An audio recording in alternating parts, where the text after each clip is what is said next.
Hello and welcome to our Tuesday evening budget workshop. For the record, we have Councillor Longchamps and Councillor Sewell who have excused absences. Thank you both for joining us this evening. If you can introduce yourselves and kick us off. Tracy Roy, Finance Director. And Dave St. Pierre, Chief of Police. So we're going to start on page 18. The police have 3 service requests for 3 officers, totaling $331,986. These are not in the budget, so I didn't know if you had any questions for the chief on these 3 positions.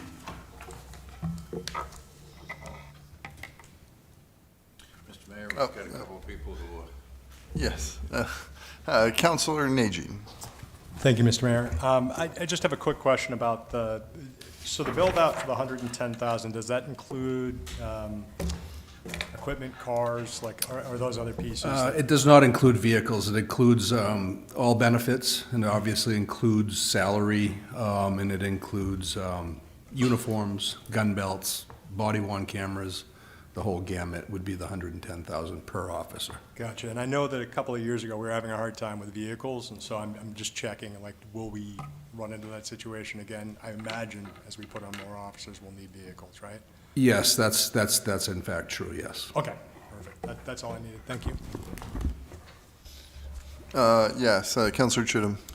Thank you, Mr. Mayor. Thank you, Chief. Is this $110,000 an ongoing cost, or are there first-year new position startup costs included in that? This is just a startup cost, so that would be realizing that an officer is brand new at the starting salary a brand new officer would be at.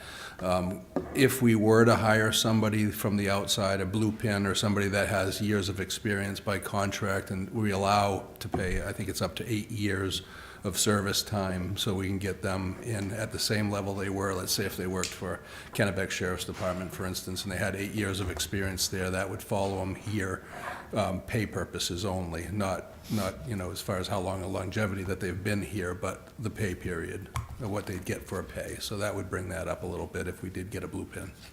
Okay, let me ask it another way then, and thank you for that. $110,000, if we hire these individuals, assuming COLA and union step increases and so on, are we looking at $115,000, $120,000 per officer next year?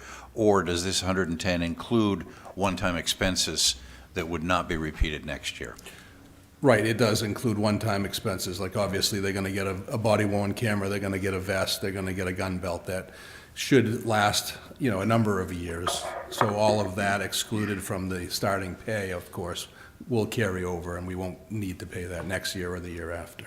Okay, thank you. Could we have a breakdown of what those first startup costs are? Not necessarily tonight, but at some point. Yeah, absolutely. Correct. So it is on that email that we sent out to you, the backup after the page 18. Okay. If you look at the bottom, it has about $3,075 for the criminal academy, and then it has like $81 for the license, and then the body-worn camera is about $6,000. So it's all in all probably an estimated lower than $10,000 that won't be re-asked, but again, they'll most likely be at another step after that, so it might go up, but that $9,000 won't be asked for again. Okay, thank you. One other question. Chief, did you see the email that was circulated to council from Neil Kiley at Androscoggin Bank? I did. I read that this morning. Do you have any comment on that request that at least some of these officers be focused, if not dedicated to? Right. I realize dedicating an officer to a particular patch of land is probably not in your best interest, but that is difficult from time to time. I mean, we do have assigned beats that each officer has, typically 1 through 7. If we have an 8, 9, and a 10, for instance, that are working that evening, we try to use them proactively with whatever we need or whatever the flavor of the day is. If we're getting a lot of complaints on Russell Street for speeding, for instance, we will dedicate some of those extra officers, if and when we have them, obviously, to support any of the ongoing complaints from the community. We do that now even without them, but I think this would certainly foster a better working, so we, basically get some stuff done, really, when we don't really have the officers now. So I think if we have extra officers, we're gonna be able to do a lot more. We'll put them out there walking more often than they are now. I mean, obviously, every day they're out there as much as they possibly can, but they're tied to their car because they're call to call to call, and if there's only 7 guys working, their time is limited that they can, pursue speeders or red light violators or, people loitering or trespassing or such. So yes, that would be the intent. Thank you, Chief. Thank you. Counselor Gallant? Thank you, Mayor. This is a moot point. It looks like you're getting 9 officers. It says 333. I think that should just say officer 111. Correct. Okay, so just, I know that we're only doing 3, but that's how I interpreted it. Okay, thank you. Counselor Najin? Chief, to piggyback on what Counselor Chittum was commenting upon, concerning the 3 new officers, it's primarily to cover capacity needs that you currently have, right? It's not necessarily for any type of new programming in any way? No, it's completely a new programming in that there'd be 3 officers extra over and above full complement. Full complement currently is 85 officers, 85 sworn from top to bottom, including myself. Of those 85, actually 2 of those positions have been frozen by previous councils for the last 2, at least the last 2 that I know of, budget cycles. So now we'd have to unfreeze those 2, and I'm asking for an additional 3 on top of that, if those were to even be unfrozen. So we'd be talking about a 5 total if you got everything that you want? Correct. Okay. In that, I guess the question that I have, and I think some people may be aware in the public and some people may not be, how many officers, beat officers, do we usually have on duty for any shift? At least 7, including 2, then 2 supervisors, so really 9 is the bare minimal on any shift. If it's during the daytime hours, obviously we have detectives that are also working, administrative staff that are working, our CROW team, our crime reduction unit. We have officers assigned to various, DEA task force, ATF task force, and other task forces. So during the day, Monday through Friday, typically we have a much bigger contingency of officers that are working and that we can call on to take care of things. If it's 2 o'clock in the morning, typically you'll have 7 people, perhaps down to 6 after like 3 o'clock, because we try to not hire overtime for the times that there's only really a couple calls, perhaps, from like 4 to 6 a.m. But basically what we're saying is that for 35 square miles, at certain points in time, we have 7 officers on the streets, right? Correct. And so I think that kind of speaks to some of the things that we're seeing as far as like challenges for capacity. And so I just wanted to kind of highlight that. Sure. I appreciate that. Thank you. Thank you. Counselor Gallant? Thank you, Mayor. Out of the 85, is that the SROs also? That's including every sworn officer from top to bottom, no matter what assignment that they're in. So if Correct. the school's interested in a couple more SROs, is that figured into your budget?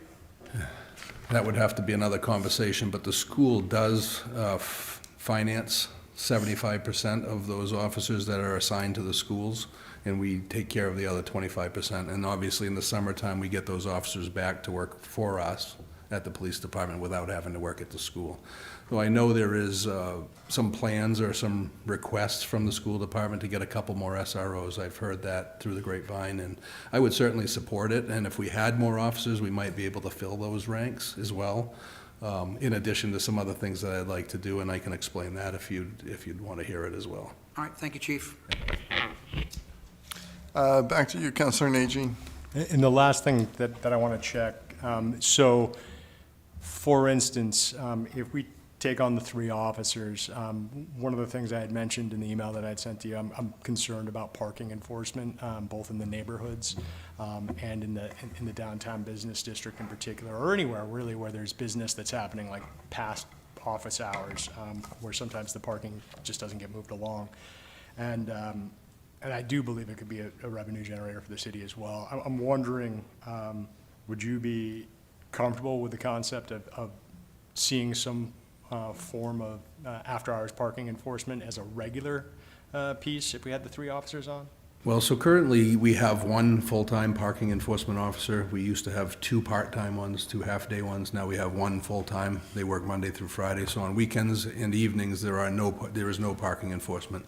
I think I may have mentioned earlier that our officers are certainly encouraged to write parking tickets. We address any parking concern that comes in. If somebody calls in saying, somebody's blocking my driveway, somebody's been parked there for 3 hours in a 1-hour time zone, we'll send an officer over, chalk the tires, take care of it. If an officer finds a car perhaps unregistered, and that hasn't moved in 4 or 5 days, you can see that's covered with snow, they address that as well. So they have the capabilities the same as the parking enforcement officer, but sometimes they just don't have the time to write those tickets. You know, they might be responding call to call to call. They might see a car parked the wrong way or something facing the wrong way, and maybe get back and write it a ticket if they have. But all officers carry a ticket book with them. So certainly if you had more officers and those more officers are handling the same amount of calls, you know, instead of having 7 people share 35 calls for service, and you have 9 people working that night sharing the 35 calls for service, it allows for a little bit more time for everybody. So I would think that the enforcement of parking violations would certainly increase as well. Thank you. So just for clarity's sake, so if we have 85 positions but 2 are frozen, we currently have 83 sworn officers working Right, we are or currently on staff right now. We're currently at 81. 81. We have one other in the pipeline and another interview tomorrow, as a matter of fact. Okay. You know, so what I'd like to do is get it up to 88 as full complement. And for a number of reasons. We also have several officers that are getting ready to retire. We have currently 9 staff people, including myself, that can leave tomorrow or today if they want to. They've reached retirement. Try to stay till the end of this meeting. Yeah, exactly. You know, I have no plans on leaving soon, but we have 9 people that can leave today, so that's concerning to me. In addition to those 9, we have 10 more that can leave and be gone before January 31st of 2026, which really isn't that far from now. So I think even if we were to get back up to full complement, or 88 for that matter, we're still always fighting to get people to come work, you know, as police officers in this environment. I don't mean Lewiston, I mean as a law enforcement officer in general. Understood. Councilor Nagy. One thing too, Chief, if you could, when somebody is on a call, they normally do request backup, is that correct? So usually a call will take at least 2 officers? Right. Typically, we have, you know, dispatch has protocol that they follow, you know, depending on the type of, if it's just a request to run a VIN check or something like that from one of the local area record companies. Obviously, we're not going to send 2 officers to that, but anything a domestic, a fight in progress, it'll be 2, at least 2 officers, sometimes 3, that respond. So it ties those 2 or 3 up for a little bit at that time. And then that again reduces capacity for overall in the city when there's. Correct. Okay, thank you. Councilor Chittum. Thank you, Mr. Mayor. Chief, I think you said, I think I heard you say that you have 7 beats. Yes. Can you share with me how many of those, or if any of them, are in my ward, Ward 6? Not a lot of excitement happens out there, and I'm wondering if Ward 6,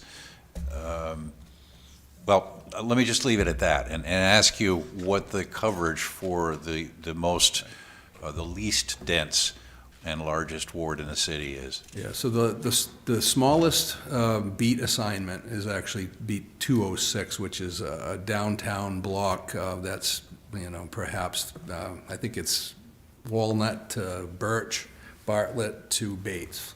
That's how small that one is. And it's all generated by calls for service. So obviously in your ward where you say there's not a lot happening, it's a much larger geographical area to support just one officer. And obviously we encourage, so your beat probably is one of the large, I think it's probably the largest out of all 7 beats, geographically speaking. Does that coincide essentially with the ward boundary?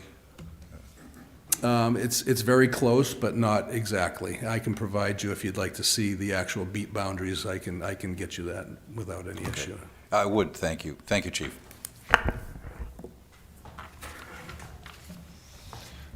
Please proceed. So the police is on page 52. The overall increase in the police department is $824,375, or 8.5%. Under the police administration on page 52, the overall increase is $46,381.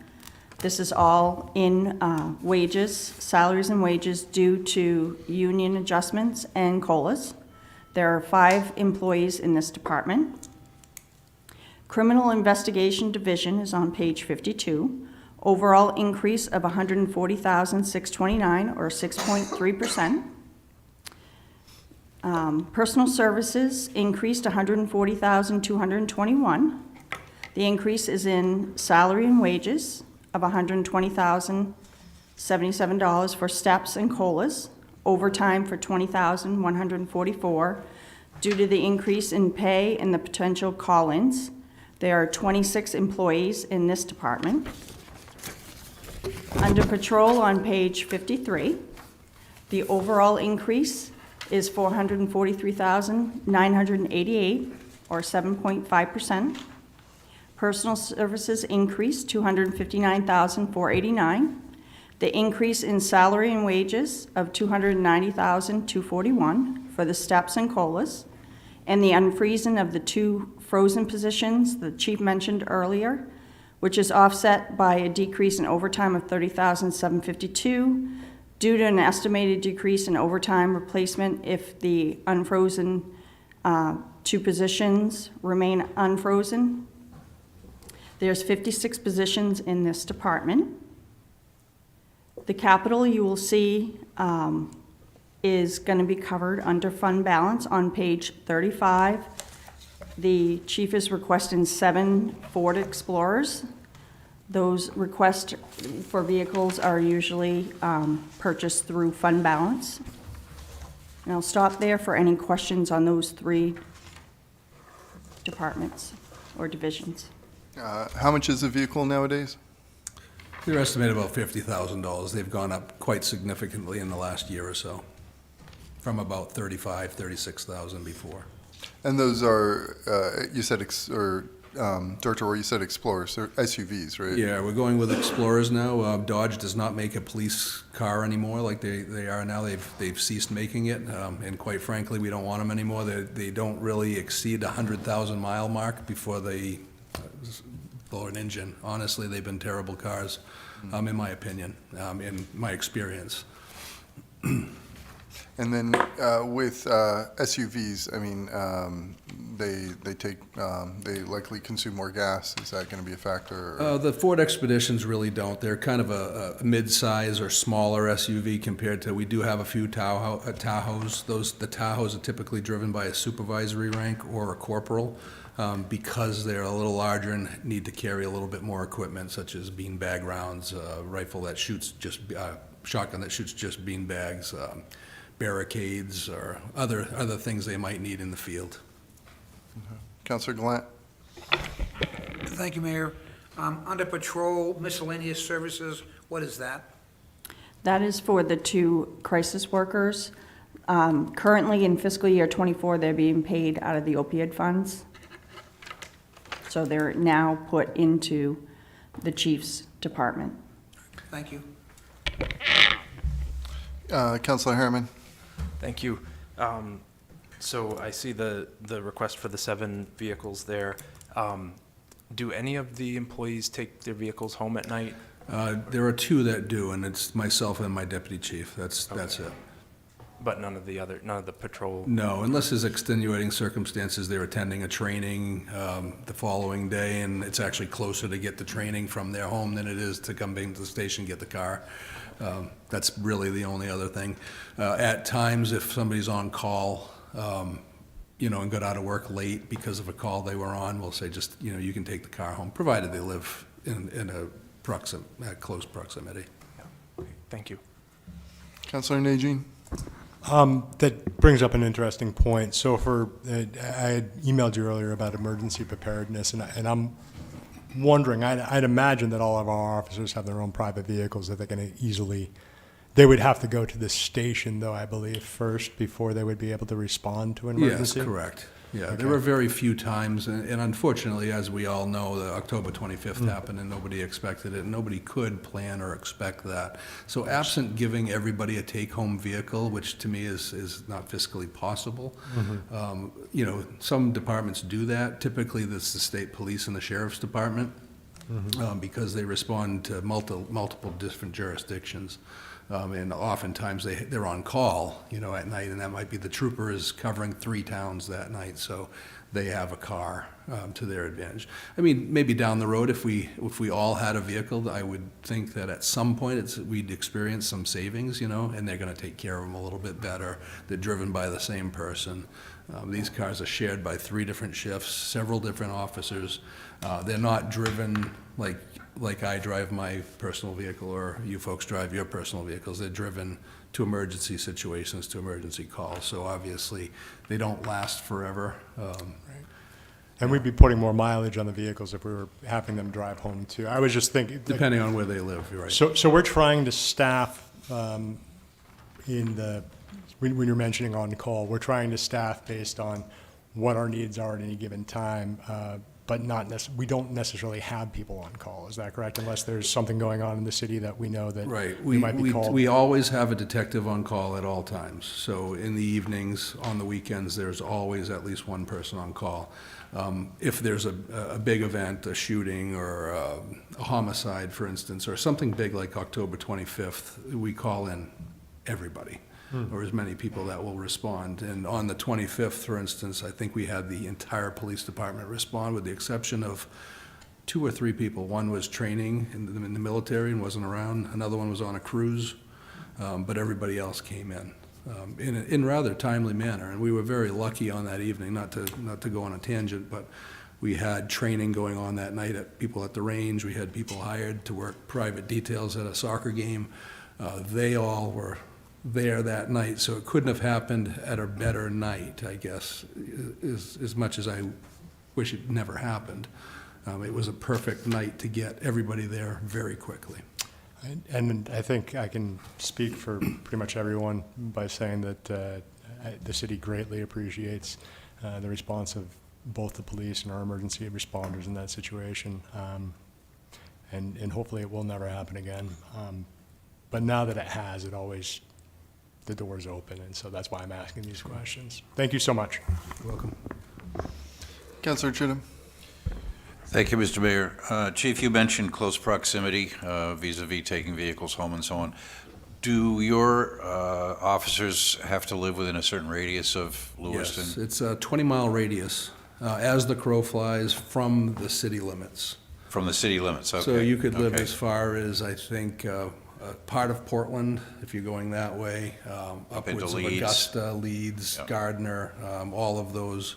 We do have officers that live in those areas. Is that a union stipulation, or is that something that It's contractual. can be examined? No, it's union stipulation, but it's by contract, and, I mean, we could certainly change it. If you Okay. folks would entertain changing it, we could. You know, typically, we don't call in people, all that often throughout the year. You might be the on-call detective would be the biggest person that's traveling a distance if we allow them to live further than the 20-mile radius. Sure. Well, I'm not advocating change unless, of course, we provide prowlers to everybody to take home. And then I'd say, no, we need to nestle in a little tighter. I've asked you this before, Chief, but I do want to ask again in public.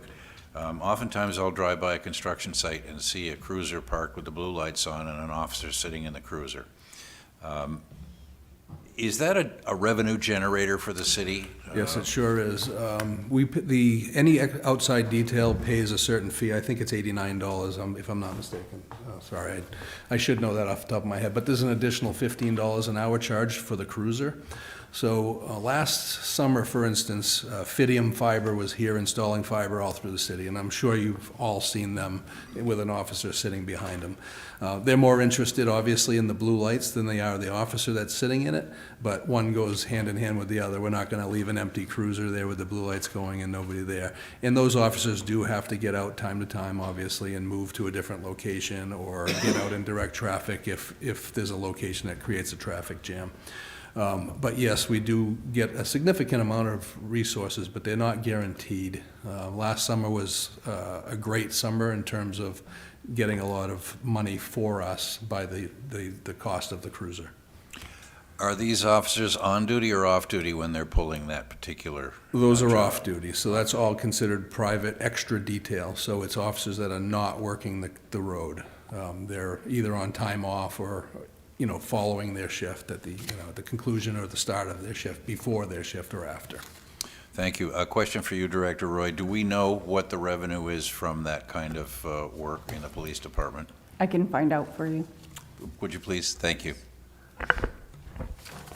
And Chief, as you mentioned, that just depends on what's going on in the city at that time in terms of construction projects and so on and so forth. Yeah, we do have some requirements that even the city of Lewiston has to hire for a traffic detail if it's on a major thoroughfare, such as East Avenue, Lisbon Street, Main Street. Obviously, we're not going to have them hire an officer if they're on Green Street or, a small side road where there's limited traffic. But on the more dangerous ones, during the more times where there's a lot more traffic, we mandate that they have police officers assigned. Okay. Councilor Harriman? Thank you. The discussion about the response to the shootings on October 25th reminded me, Councilor Longchamps wanted me to mention that she's not here tonight because she's actually at an event to honor her daughter, who's one of your employees, in her response to those, to the shootings. So I just wanted to mention that. I will see her following this meeting at that same event. Councilor Najin? Director Roy, thank you, Mr. Mayor. Director Roy, I just want to check, for the patrol officer salaries in here, does that include the 2 frozen positions? Is that built in there? Yes, Okay. so that is in the budget for the 2 frozen. Gotcha. And, yep, that's it. Thanks. Councilor Roy? Thank you, Mr. Mayor. The question, thank you for the rider. I don't usually talk, so there you go. The question I have is, if we were to unfreeze the 2 positions and have 3 new officers, the overtime budget would significantly decrease? Yes, that normally goes hand in hand, and it already has. When I became chief, there was, 16, 17 positions, vacancies at that time. We're now pretty good, and we've already shown this year that we're not even, we're at half of what we budgeted for last year in overtime this year. So we're doing a lot better. So that usually goes hand in hand. If we have enough employees, we typically don't have to hire. I was thinking so, but I just wanted to make sure. Yeah, I always try to have at least 7 people working the streets. So if one of those 7 takes that day off, we have a replacement cost with overtime. So if we had an 8 and a 9 and a 10 working, we wouldn't necessarily have to hire those people, and we probably wouldn't, unless extenuating circumstances, like there was a big event happening that night. It was a Friday night that we expected problems, obviously that I don't want to go shorthanded on any evening. 100%. Thank you. Councilor Najin? Director Roy, on the back of Councilor Chittum's request for revenues from, could we actually get any revenue source that the police generate? Could you give us just kind of a Yep. breakdown of what the revenue We sources will are? be going over revenues, and those are broken out by department, but I will get those for you. Thank you much.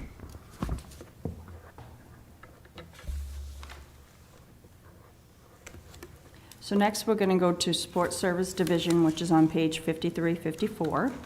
The overall increase is $67,664, or 9.4%. This is, again, all in personal services. The increase of $62,301 is due to salaries and wages, due to steps. This department has 10 employees. Police building is on page 54. The overall increase is $120,935, or 83%. The increase is in contractual services of $113,479. The police are slated to move into the new building at the end of August. With this being the first year There's nothing to compare to, so these estimates may be higher. We may come in a lot lower in next year's budget, but without knowing, they're budgeting to cover. Animal control is on page 54. The overall increase is $4,778, which is all in personal services due to steps and COLAs. There's one employee in that department. Any questions on those three departments before we move to drug enforcement? Counselor Harriman. Thank you. On the police building, I was just reminded when the department moves to the new building, is the intent also to move the officers who are at 85 Park Street to that building? Yes. Yes, that's correct. Okay, thanks. Counselor Glant. Thank you. Two-part question. How many people do we have in animal control? One. One. One? Okay.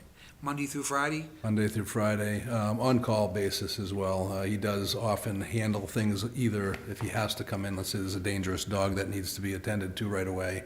The officers certainly can do, stuff on there when the animal control officer's not there, but if it's something that requires his expertise, he will come in off-duty and attend to that problem.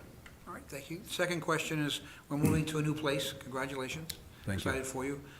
Is the old building factored in for utilities and things? It's obviously not going to be shut down and turn everything off. What does that show up in our budget? Obviously, there's going to be cost at the old facility at the same Correct. time. So with not knowing what's going to happen with that budget, they did budget conservatively to basically, if there's no plans, then they can do like a shutdown. So they'd have to like keep certain things, the sprinkler system and all that going, but everything else would be shut down until, so it would be closed up. Basically lights, that's all, Okay, thank you. Counselor Najin. And we generate some, I'm going to bring up revenue again. We generate some revenue with our partnerships with state and federal law enforcement concerning office space, and that would continue into the new space. Yes, absolutely. And the second question I'd have on that is, and I know that it's a moving timeline, but when do we think the police are going to? They're looking at the end of August right now. Certainly, as with any construction project, that could change. It's already changed a few times. We anticipated being in that building much sooner than then. It's coming along rather well. One of our lieutenants went and toured it yesterday, brought back a bunch of pictures and it looks like it's happening, and there's a lot of people and a lot of work going on a daily basis. They just asked us to, if there could be allotted a bunch of parking spaces, I think up to 20, and that's for the workers that are coming in and doing it. So Platts and Associates in the construction company Hebert and has been very open and honest, and they're there working, Thank you, Chief. Counselor Chittum. Thank you, Mr. Mayor. I realize that this is a construction site, but I would very much like to have a tour of the new facility when it's ready, and maybe before the police move in. Certainly, we can arrange that for sure. Thank you. You're And welcome. I think probably other counselors would be interested in Yeah. seeing that as well. I'm happy to organize that. Thank you.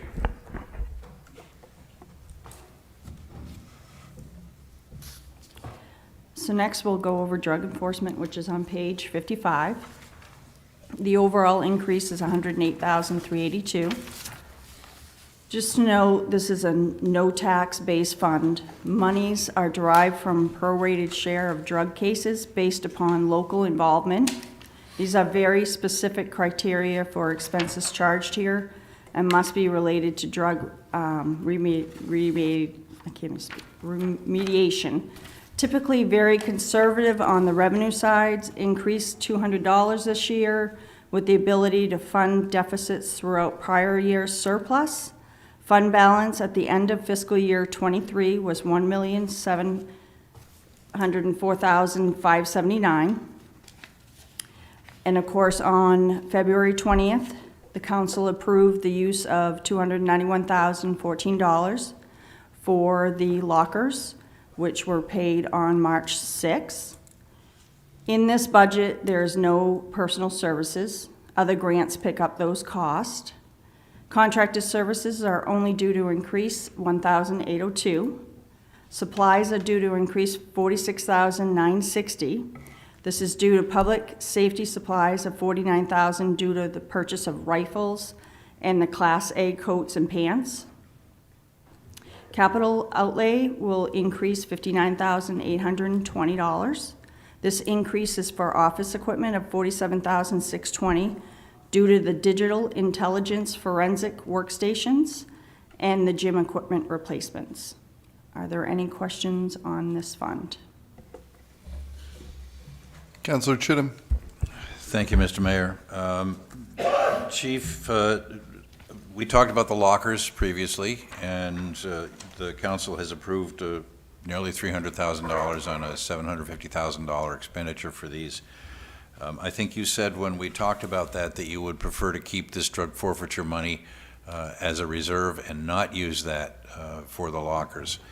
Now, my question is, Director Roy just indicated that these funds must be used and related to drug remediation. That must be a fairly broad definition if you can buy police lockers with them. It is. It's fairly broad. It's for any police equipment, and as I mentioned the last meeting that you approved the $291,000. We're not owning this building yet. We're leasing it to own it. So anything that we purchase has to be law enforcement related equipment that can be removed should we move out of that building. We've purchased, I think I mentioned before, a lot of stuff, new Glocks, our sidearms that we obtained not too long ago for $87,800. The deposit on the lockers that we were mentioning now for $291. We got access control, which is the key entry into all the buildings and every door, for a total of $256,000, as well as cameras all throughout the inside and outside of the building for $218,000. So recent purchases, we've already just spent $853,552 out of drug forfeiture. We currently have a balance of $1.3 million in that drug forfeiture account. So I caution, obviously, that, a lot of the things that we use this for are all law enforcement related, but we also obtain interest on the money as it stays in there. So realizing that we can't hoard that and we do need to use it on a regular basis, I caution that using it all so fast, bringing that total down for such things is, I would think that those things need to be that money needs to be spent on things like training or something that we desperately need more and more of in today's world, rather than the regular expenses such as, air cards for our computers, leads online, Callio, all detectives, that the detectives use on a regular basis.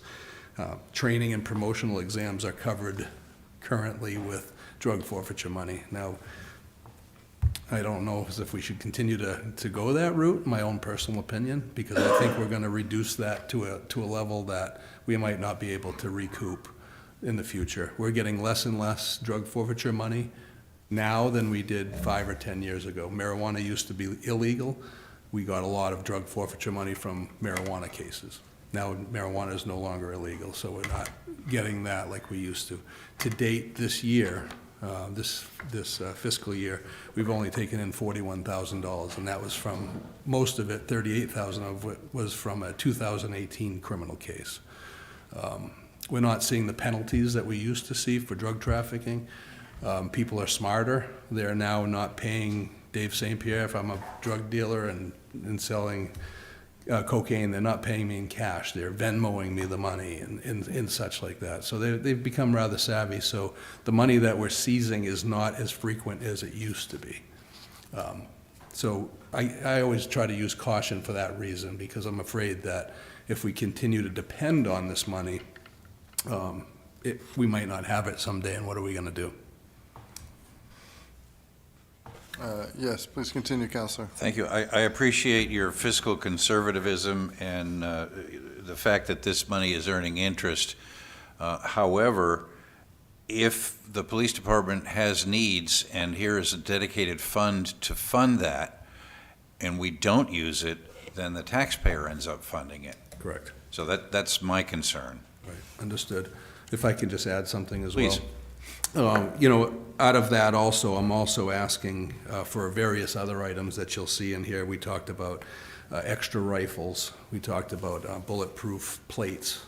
I'm asking for 70 of those bulletproof plates because some of the guys don't have them, and safety is a priority for my office. I'm sorry, you're asking for how many? 70. 70, okay. At $220 each. I'm asking for 10 rifles, additional rifles to complement. So if we do get a situation like we had on the 25th, we'll have more firepower that somebody can grab. There'll be a safe, basically, inside the news station where those all get called in, they grab a rifle, sign it out, and off they go. Currently, we only have 24 rifles, so that would bring us up to 34. So I am using drug forfeiture money for a lot of different equipment.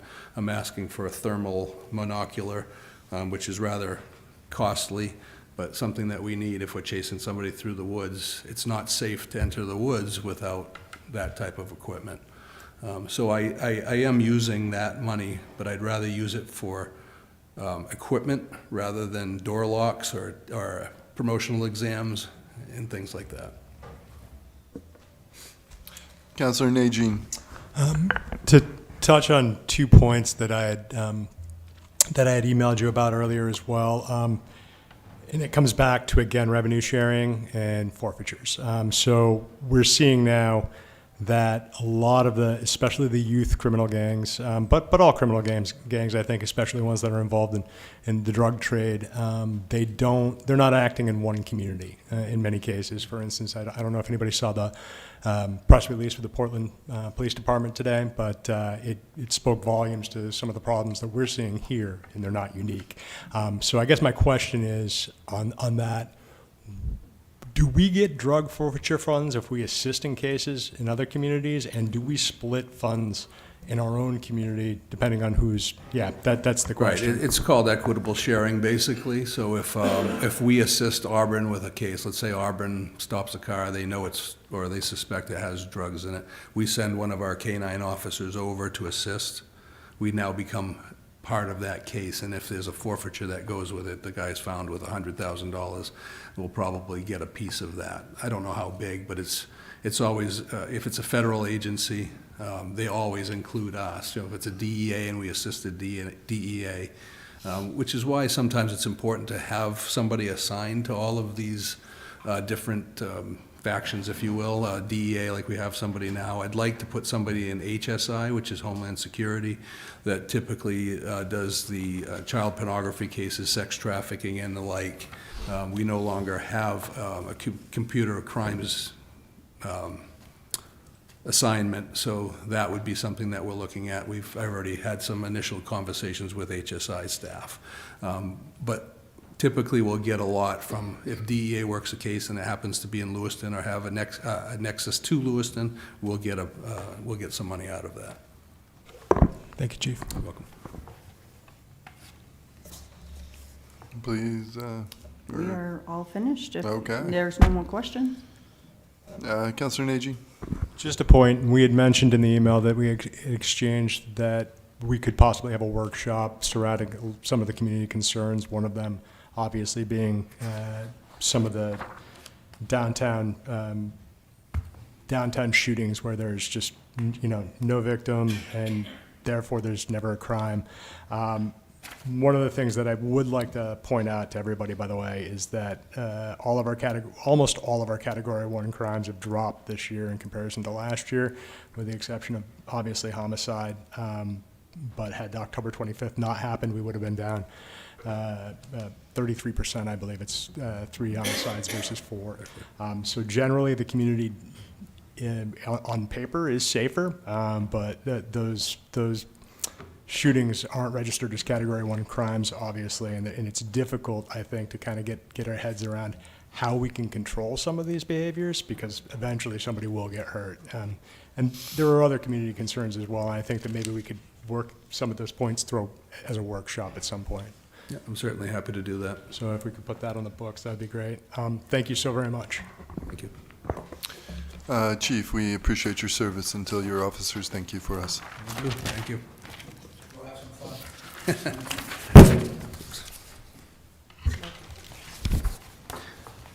Thank you, folks. And think we got fire next. Fire next. Step right up.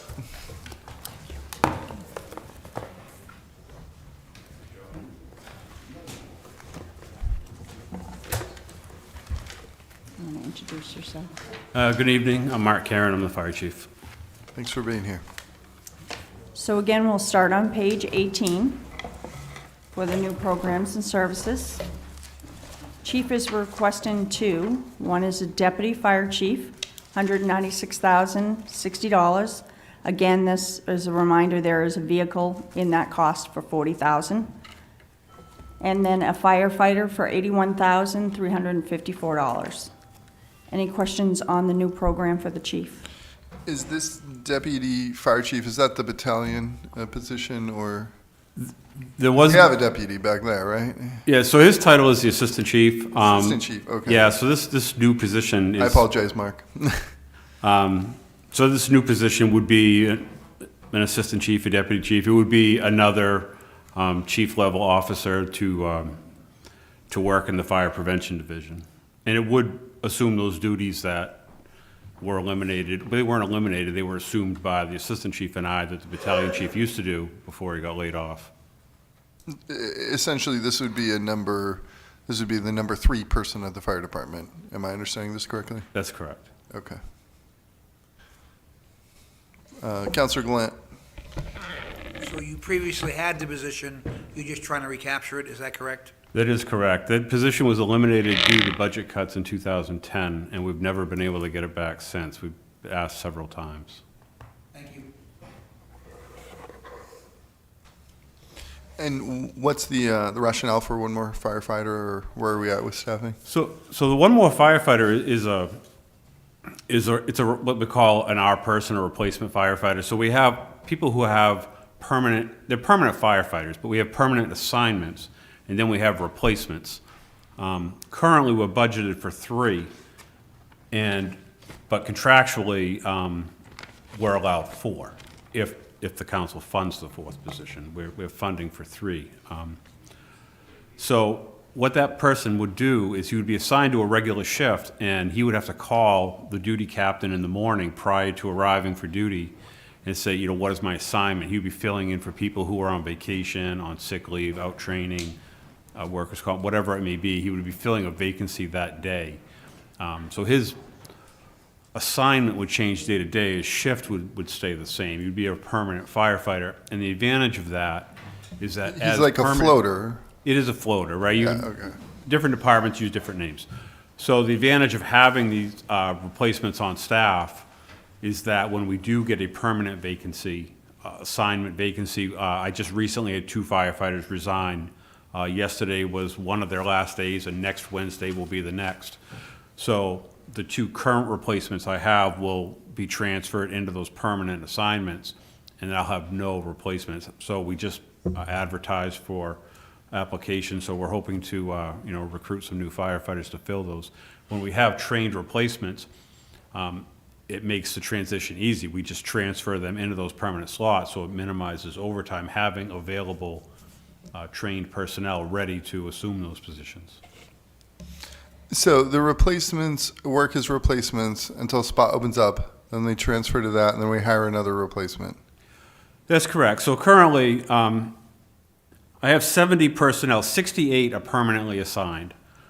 2 are our personnel who will transfer into those permanent vacancies. I have 1 vacant position currently, and I'm asking for funding for 1 additional replacement person. So that would bring my total complement of firefighters to 72. Thank you. Further questions? Counselor Glant?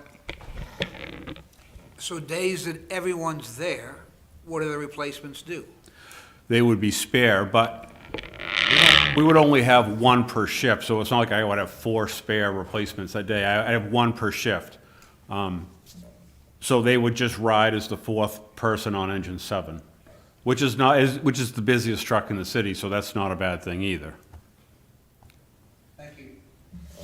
And with 72 firefighters, chances are they're not extra very often. It's very rare. Right. It's yeah. So the two that I just recently hired, only one person has been spared one time. They've filled a vacancy every time.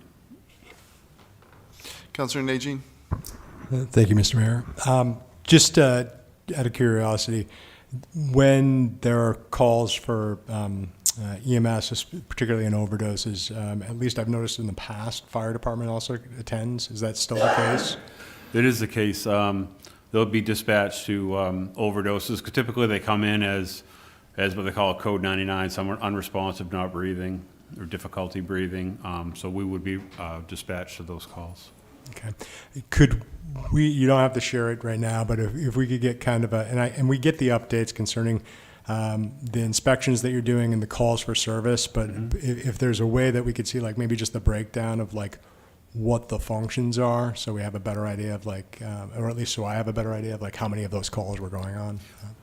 I'm not sure I understand what you're asking for. You want to specifically know how many overdose calls we Not go just on? overdoses, but just like the categories in which you're going out when it's not just fire. Do you know what I mean? Like a breakdown of it? Yeah, so I do send that included, but it's kind of like just grouped broadly on the national reporting standards. Do you have a sorting mechanism to see? Like, there's no other I could category break it below out. I could break it out in more detail. I'd be interested to know, and there's no, I think, like timeline for that. You know, it's not like urgent or anything. So whenever it could be done, that'd be great. Okay, sure. Thank you much. Counselor Chittum? Thank you, Mr. Mayor. Chief Karen, thank you. I'm a little fuzzy on the personnel math. You said you had 70 firefighters on staff right now. Yes. 68 permanent and 2 replacement. And you said you're looking for an additional replacement. Oh, I'm sorry. And plus the deputy fire chief will bring you to a complement of 72. Is that correct? Yeah, if you fund this additional position, it will bring me up to 72.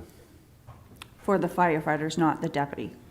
He's Oh, talking just the no. firefighter's position. Okay, that's where I'm fuzzy, because I heard 70 and 68 permanent and 2 replacements, but we're only putting in 1 additional new program replacement. How do you get to 72?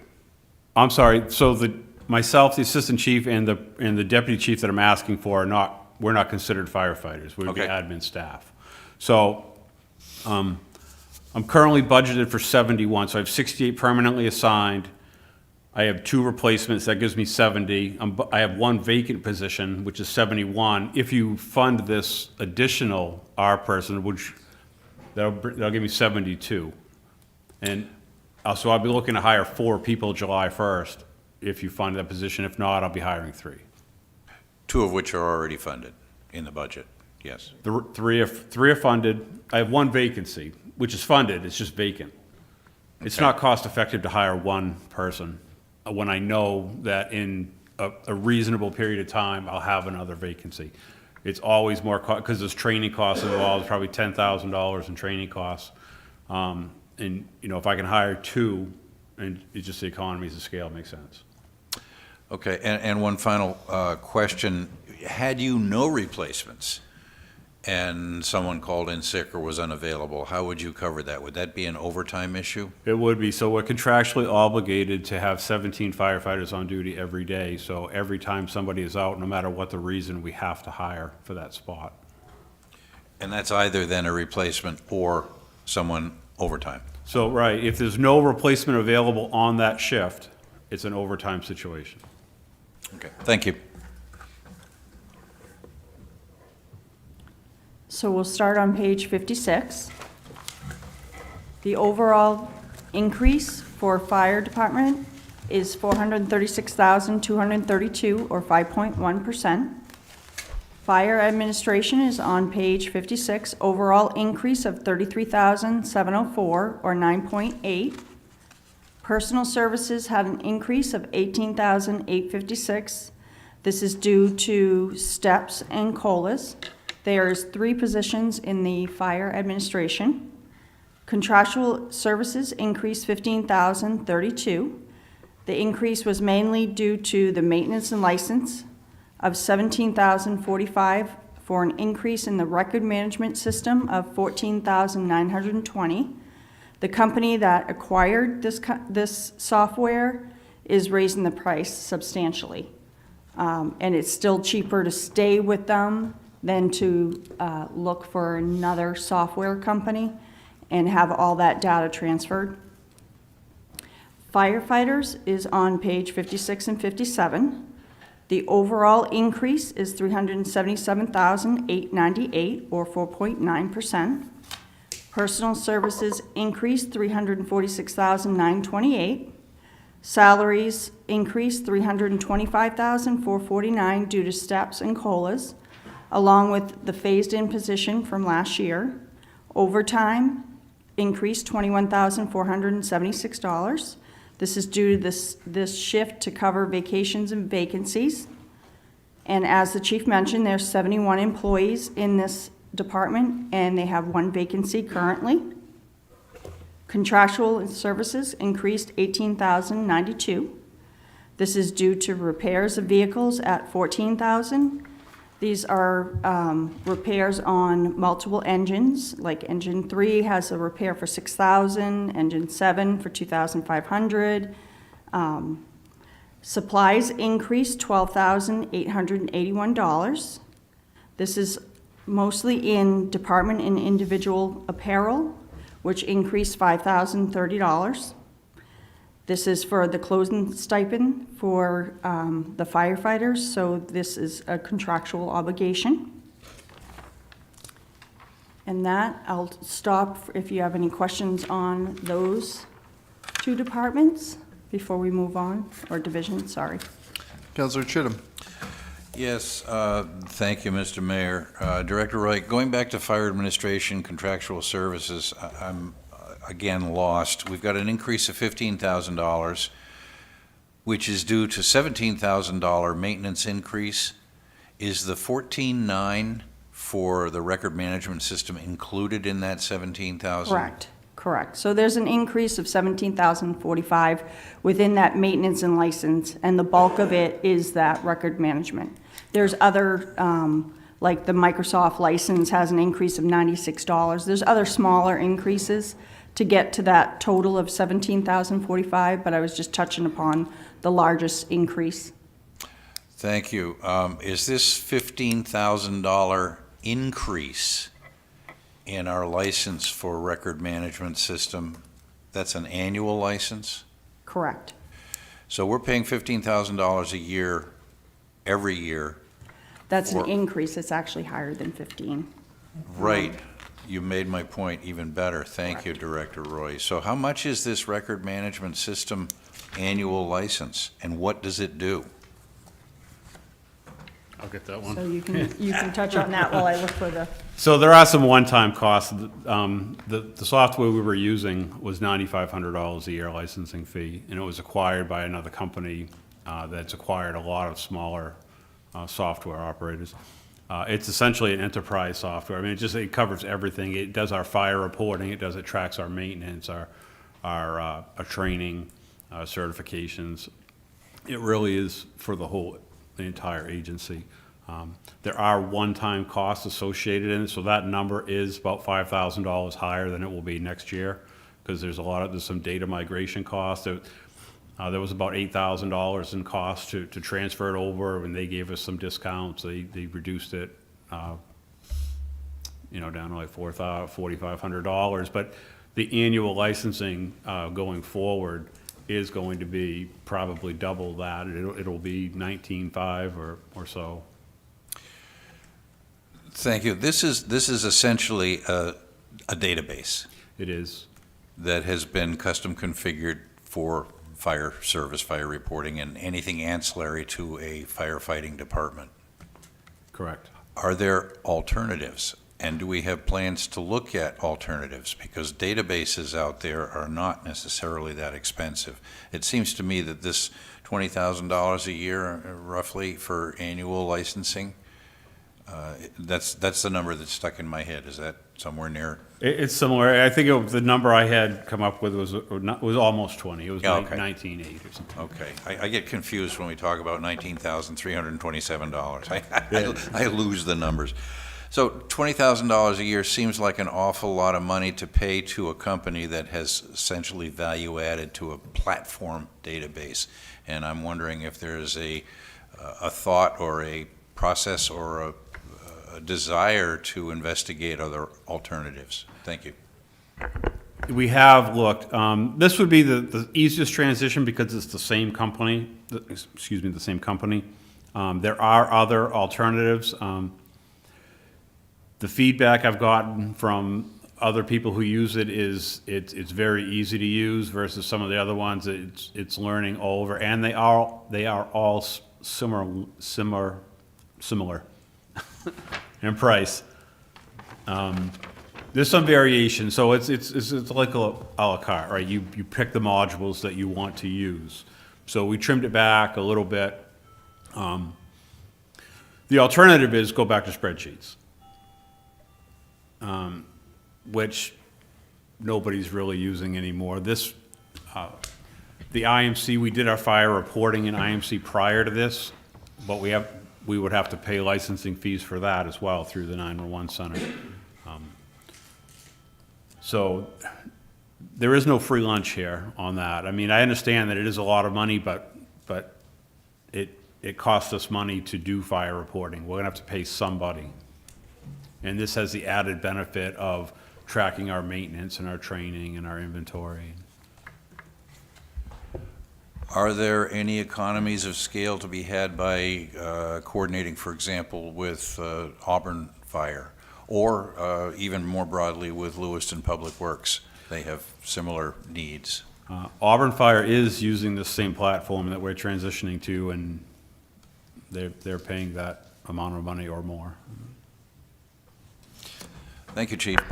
So, yeah, I think to say that it's a database is sort of an oversimplification of what's going on here. This is vertical software that's integral to running the fire station. Without it, we might as well ask the fire station to fight fires without water. And software is expensive, and there's a lot that goes into it. There's maintenance, there's bug fixes, there's security fixes, there's ongoing features, and and while it's certainly, how many software companies offer software for firefighters? There's probably like 2 or 3. It's not a large market. It's Right. It's fairly small. Only fire stations can buy this software. And so, it tends to, specialized vertical software like this tends to be expensive. So I understand. Councilor Najin? As far as the software is concerned, it does what you need it to do. There's no concerns with it, right? So this new the platform we were using, which was purchased by this company, ESO, which they've gone on an aggressive purchasing spree, purchased smaller software companies. The software we're currently using, they're not supporting it. We frequently have issues with it. It's all cloud-based, which this ESO will be as well, which the benefit of that is you can access it from any device. I can do a fire report on my cell phone sitting in my car. But they've made the commitment to, rolling out a much superior product, and which they promised to maintain and improve, which the other company was not. It was kind of like, here it is, just make the best of it. So this is not a comment directly for you, but basically every single department has its own special proprietary software that we're paying for, where ultimately at some point in time, we should probably look to find efficiencies within that. I don't think it's going to happen in this budget meeting, but ultimately, I can attest to, for my own company, we've worked with, we used to have a proprietary email tracking service called Mustang Server. They went out of business, so then we ended up with Pop-Tart. Now we're on Zendesk, and it's like one of those constant processes when you have no control over the database. And that's why I was talking about story maps before and Esri, because you can store a lot of information in it and then attach it to your own databases. But that requires investment one way or the other, right? So we're either going to have to pay for these programs for each individual department, or we're going to have to figure out a way to get efficiencies in order to create our own models, or models that are plug and play that each department can use. And I don't think we're necessarily there in this budget, unfortunately, but I think it's a major concern because these costs are not going to go down at any time. And as these companies continue to either go out of business or consolidate, the prices go up. I guess just to ask a couple of questions here, Councilor Eugene. So what are you advocating for, that we develop our own software, or? It's, you either use some of the features that are within the software that we already contract for, or you build out basically dashboards in order to use software that's already out in the market that isn't specialized for certain services. It's, you know, you can use a shopping cart, for instance, to track inventory within a police station, for instance, as an example. You know, it's, I think we just need to look at it overall to see how much we're spending in technology and figure out if there's a way that we can combine all of these things and still serve the departments that we need to serve. Thank you. So if I could just add about the software. So, you know, prior to, you know, we used to do a fire reporting with IMC, which we had to pay licensing fees for that. So by switching to the emergency reporting that we're currently using now, we got that database part of that where we could try to do a lot of our internal tracking that we used to use 50 different spreadsheets in 10 different locations for. And it was difficult to get historical data trends. Now the other part of the software is we have electronic inspection forms where the they go out on a tablet and just do some clicks and they sign electronically and it emails the form off. So it's not just a database. I mean, it does, and it allows us to get statistical data from it. So we know how many inspections, how many failed, how many we had to go 3 times, 4 times, what areas they were in. So, and this new ESO software promises more enhanced reporting features from it. So I understand it's a lot of money, but it does have some value. And, whatever we're spending on software across these city departments, I can guarantee you it'll be drop in the bucket if we try to, concoct our own software and have programmers on staff and so on and so forth. I think it's, and it will also probably result in a reduction of user friendliness and probably add time to user operations and so on and so forth. I guess I don't agree with some of the assessment around the council. I understand that software can be expensive. It is what it is. Further questions or comments?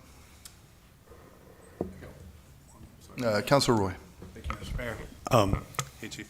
I was not aware that we rent fire hydrants. How long has that been going on? As long as I can remember, we pay a fee to the water department. It's for the water. Okay.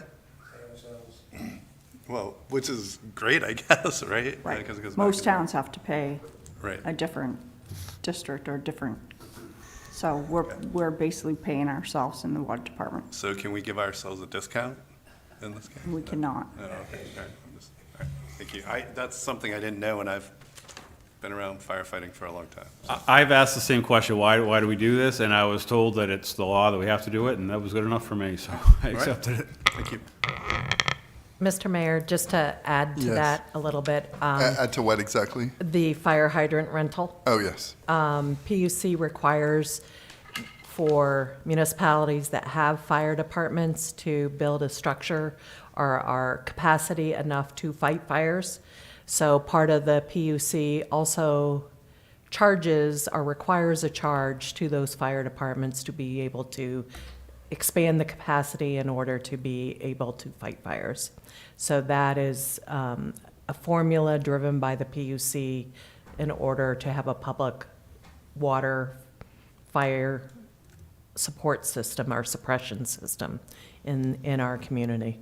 And the offset to that from a homeowner standpoint is they get a lower fire rating on their homeowner's insurance, so they're not paying as much. Thank you, Administrator Hunter. Further questions before we move on, or comments? Director Roy, please continue. Fire communications is on page 57, with with an overall increase of 7,000 or 9%. This is all in personal services and wages and overtime for one employee for COLAs and steps. Fire prevention is on page 57, overall increase of 25,000 with 12% increase. Personal services increased 26,000, all in wages, and a small decrease in overtime for steps for 4 employees. Fire station is on page 58. The overall decrease is 8,319, or 5%. The decrease is all in contractual services, and the largest decrease is in electrical due to the estimated charges for all the fire stations. Are there any questions on those 3 divisions?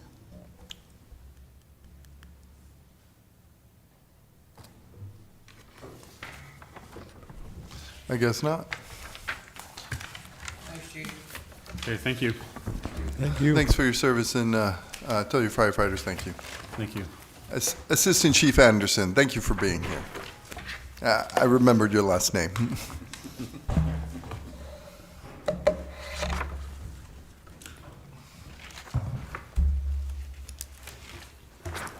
I'm Joseph Houston, Library Director. So again, we'll start on page 18. He is requesting a new program and service for library security of $15,527. This is, again, not in the budget. This is being reduced by temporary building monitor of $14,935, which has already been taken as a reduction in the budget for that piece. Any questions on the new services? So right now, the library is only requesting this one position. That's correct. I see. It's actually a service. It's Or, well, yes. Okay. More on that later. Councilor Chittum? Yes, can you explain what this library security is? Yes, so right now we have a contract with the same company that does managed security services in the garages. Essentially, they provide a presence that is a backup to staff who need to deal with behavior issues in the library. We have a number of different ranges of behavior infractions at all times of day. When I got here in July of last year, my staff resoundingly all told me loud and clear that the number one priority that needed to be taken care of was safety in the library. Currently, safety is taken care of by the 2 building monitor positions, one of which is being contracted here to help fund this contract. And, the staff felt like that was not enough, and we needed to try to do more and experiment with different models. And so bringing in managed security has a number of advantages as far as if they call out sick, they still have to send someone, that sort of thing. So this is a position, an individual who is there at the library? It's not always the same person, so it is Okay, a managed service. So what we contract for is coverage hours, Right. and they send whoever they have. I understand we're not adding an employee, but we are adding a body Yep. whose function as an individual, as a person, is to maintain order and a semblance of security in the library. Correct. Okay. $15,000 a year. Now, is this a full-time? Understanding that it's not our employee, but is this individual there every hour that the library is open? No, so this is for 20 hours a week, and that is 52 weeks a year. It's just under $30 an hour. So this is not for every hour that the library is open. We are only losing one of the 2 building monitor positions, so we still have 19 hours of building monitor coverage. What this leaves with current library operating hours of 45 hours a week is basically 6 hours a week where we don't have security. That ends up being basically the first hour you're open in the day, you have enough regular staff, and frankly, we don't have the number of behavior incidents like right off the bat. And so it is not full coverage, and that 15 is really 30, but because we're getting essentially the credit from losing Moving the the one temporary. building monitor, that's why it's 15 this year. It would be 30 next year unless we add more hours. Okay, thank you, and that was my next question, is when, I'm going to say when, but I really mean if the library hours are expanded, these costs will go up. Correct. Okay, thank you. Counselor Najin. So, first and foremost, the incidences of cases in which you need to have a security agent present, like, could you possibly give me an understanding of like how often that is, I guess, is this the first question? I mean, it's every week, at least. It's hard to really forecast when and how often it happens. I will say, because this is already an experiment that is in full bloom, because the library board paid to sort of jumpstart this when we were down a building monitor position and having a hard time filling it, and the winter weather was coming, we already have some data to show that this has been successful. Over that period, we had a reduction in calls to the police. That was about a 30% reduction, just looking at the previous year. So it was something like 30 calls last year was 20 calls this year or something. And so those are just the most extreme incidents where we do have to escalate to the police. That doesn't encapsulate sort of every time that we need an intervention because of a behavior issue that's happening. Essentially, if library staff, including security, whether it's managed security or building monitors, if we can manage a situation without the police, we have our own reporting system where we note this was something that disrupted business, et cetera. And so I could certainly pull numbers on that side as well. I would like to see just the data, generally speaking, on these interactions that you're mentioning, if you're documenting it. I think that would Yeah. be great. And I also, this kind of speaks to some of the challenges that we're running into in the downtown area. It's difficult to promote a downtown business district that's also family-friendly and community-friendly when we're looking at challenges like this. So I guess the question in that space is, are there other mechanisms, and like, I imagine our volunteers aren't trained in like de-escalation techniques, anything like that. Like, just so I have a better idea of like what the staff and also the volunteers are doing in that space as well. So. Yeah, all of our staff go through de-escalation training. We've given, various avenues for that. We subscribe to the Ryan Dowd training module, which is specifically dealing with behavior intervention with people experiencing homelessness or mental health crises. There are a number of ways that we try to make sure that we know how to manage behavior infractions and, can take care of all of that. Like you mentioned, a volunteer wouldn't necessarily be expected to do that, but we don't have a lot of volunteers in the building. It's mostly paid staff. And on that as well, do we issue trespass orders for problem guests or clients of the library?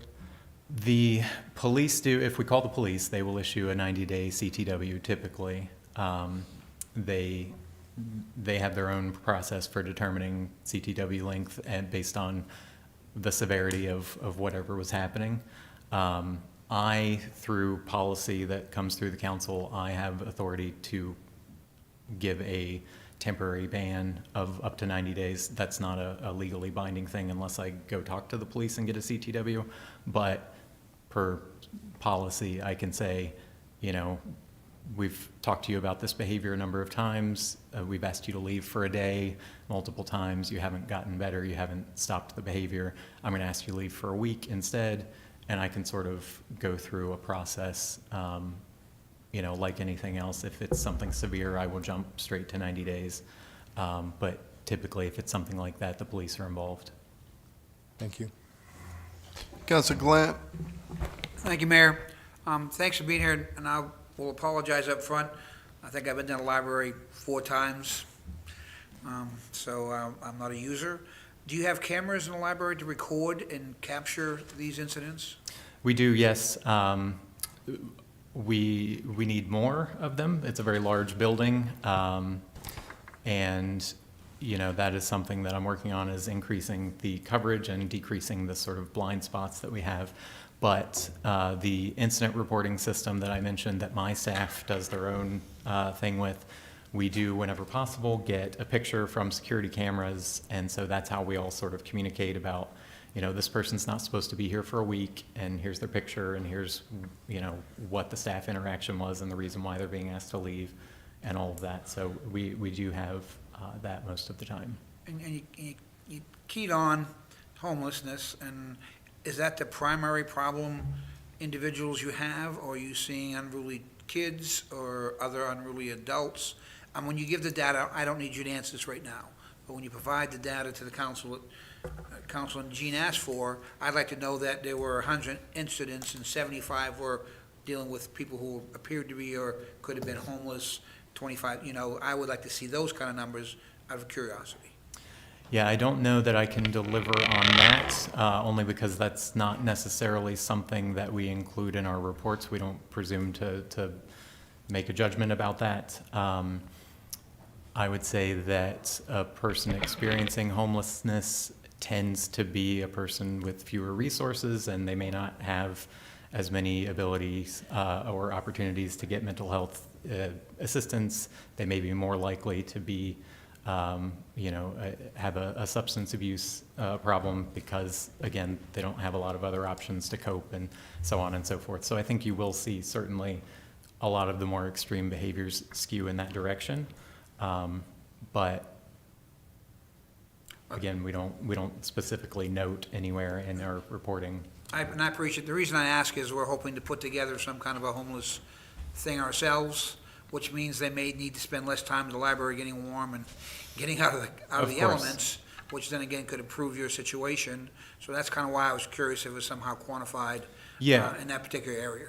I know one of the things that you will see if we go deep in the incident reporting is a large majority of our incidents happen on the first floor. And of course, it's sort of a wedding cake of, you know, the most people come in the first floor. It takes a little more effort to come on the second floor, a little more effort to go on the third floor. The most high volume sort of in-demand resource we have are the public restrooms. We're one of the only places in the city that have public restrooms where we're not asking people to buy something, et cetera. And so we get a lot of high volume turnover in that first floor space of people just coming in to use the restroom and leave. And so that's where a lot of that will come from. One more quick question, and you mentioned you're not selling anything so people can use the restroom. Do we issue library cards? Is there a requirement for somebody to use the Lewiston Library, or just anybody from Auburn or Portland wants to walk in and look around, they can do that? They can absolutely do that, and that is standard across libraries all over the nation. That's something I'm asked occasionally by people trying to be, you know, problem solvers and think, you know, maybe we can card people on their way in or something, and we would get a lot of publicity for wrong reasons. We would be in national news and library journals and things like that pretty quickly. If we were to implement something like that, that is not something that anybody else does. Thank you. Yep. So, yeah, we now have security of, you know, limited kind of security at the library. And, you know, libraries across the country are facing increased security concerns, including some in our own state. Can you compare and contrast, I guess contrast our security measures with what the Portland Library does? Certainly. So the Portland Library has a safety team, and it is all employees There is one full-time department head level, like manager of the safety team, and that person manages a number, I believe, 4 part-time employees that are, you know, the similar to what we have as the building monitor. These are people that go around and make sure that things are safe. But it's the one full-time employee, and they have the same issue with their part-time safety team members that we have had with building monitors historically, which is it's a low-paying job, it's a difficult job, it's a thankless job. You can't keep people in it for very long unless they're very dedicated and very rewarded and have a very specific skill set. Our one building monitor that we have right now is a wonderful individual who has an immense amount of training from the field that she retired from. We obviously can't sort of expect that of an incoming applicant, and so Portland has a very difficult time keeping the safety team full, but they do have essentially 5 employees as their safety team. And you mentioned the head of the safety team is actually an employee of the library, like Yes, city correct. employee. Yep, all of their employees are employees of the library, correct. Okay, thank you. Further questions? Councilor Najin, did you have a question? I had one, but he had one as We're well. going to you first. Okay. Just to, just for Councilor Gallant, Mr. Carnegie would roll over in his grave if we ever didn't allow the public into the libraries. But I guess the question I have is, with your programming that's in place now, and I know that you have limited hours as far as when you're open at the moment, does this security issue threaten the programming in any way? Does it interfere with the programming? No, the security issues from a staff perspective, from people that are there 9 hours a day or whatever, they seem constant because we see the sort of thread line, but typically things come up, and if they are severe issues, we get on them quickly, we deal with them quickly. If we have to call the police, they're in and out quickly. There's no sort of lingering threat that stays, and anything that is amiss is taken care of as it comes up. So we've not had any sort of real situations where we're afraid to put on a program, or we don't think people are going to come to something because of the the safety situation. Councilor Chittum. Yes, very quickly, what is CTW? Criminal trespass warrant. Thank Sorry, you. that's me reading too many police reports. Thank you. Of course. And if I could speak just for a moment to Could you use your microphone, please? We can hear you fine up here, but Just scoot it closer to you. Perfect. Thank you. Sorry about that. To speak to Councilor Gallant earlier, I do, of course, invite all of you to come tour the library. There are lots of, parts of the library that are not public, so you may find a love for something that you didn't know was there. I'd love to show you. Councilor Roy was gracious enough to come over and see the facility, and I believe learned a lot, so I'm happy to do that at any time.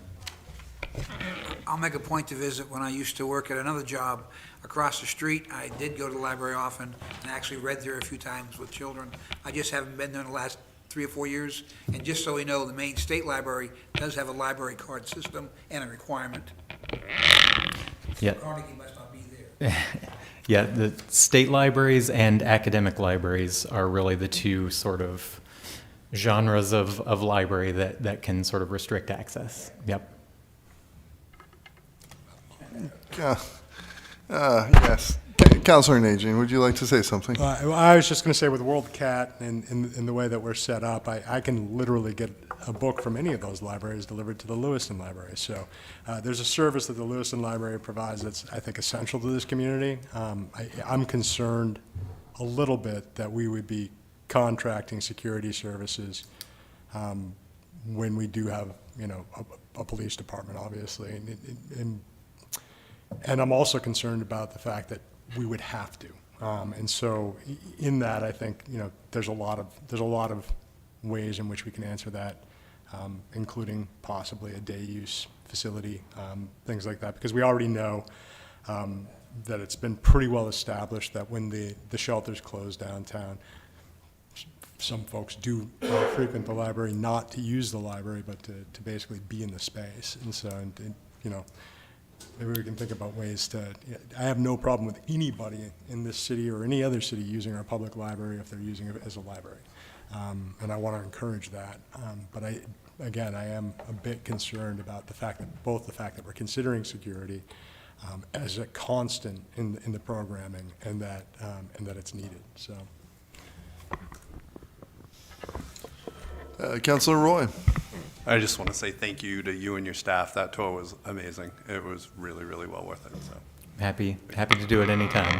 We all absolutely love what we do over there, and I think it comes through. It does so. Please continue. So we're going to go over library on page 73 and 74. The overall increase is 76,000 or 6%. Library administration, overall increase of 21,000 or 14%. This is all in wages. The increase of 21,000 is for COLAs for 2 positions. Lending service division, overall increase of 44,000 or 8%.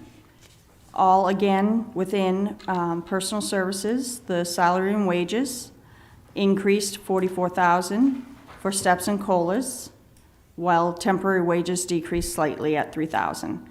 This has 8.5 employees in this department. Collection services, overall increase of $17,663 or 10%. This has 3 employees. The increase again is all in salary due to steps and COLAs. Library building on page 74 had an overall decrease of 8,000 or 3%. This decrease is in contractual services, in utilities, electrical, and heating of 24,000. And those are the 4 divisions. Any questions for library? So, as has already been mentioned, as part of the last budget cycle, we had a reduction in hours. Can you please, for the public's benefit, explain what happened or what the hours were changed to? The reduction happened over Friday afternoons and Saturday afternoons. I was not here when this happened, so I'm sort of retelling what I was told. But essentially, the situation was that over many years, as you've heard from other departments, we had lost positions and not regained them, and library staff was sort of stretched over longer hours than, say, City Hall keeps. We're open 6 days a week. And the last library director came to the last council asking for, if we can't get more people to help us with the workload, we're going to have to cut hours. And the response to that was cutting hours and also reducing the budget. And so it was sort of, that's how we landed where we're at today, where we're further understaffed, but we have a little bit of breathing room as far as not having to staff public-facing departments on Friday and Saturday afternoons. So, in your professional opinion, how many staff would it take to restore the library to the former hours? I know I mentioned in my notes for some of the line items what some different options for that would be. Bare minimum would be around 30 to 45,000. We're talking restoring the 12 or 13 that was cut, and then adding more funding for part-time staff. That was what we needed the first time around. That would be just sort of keeping us at an acceptable level of service. If we want to sort of actually increase services or, give staff some breathing room beyond that, we're talking more in the $100,000 range to add a full-time person and maybe a part-time person. In my sort of dream scenario where we get back the positions that have been lost over the years, I know we had an outreach librarian position for a long time that we no longer have, and I know we had an archivist that we no longer have.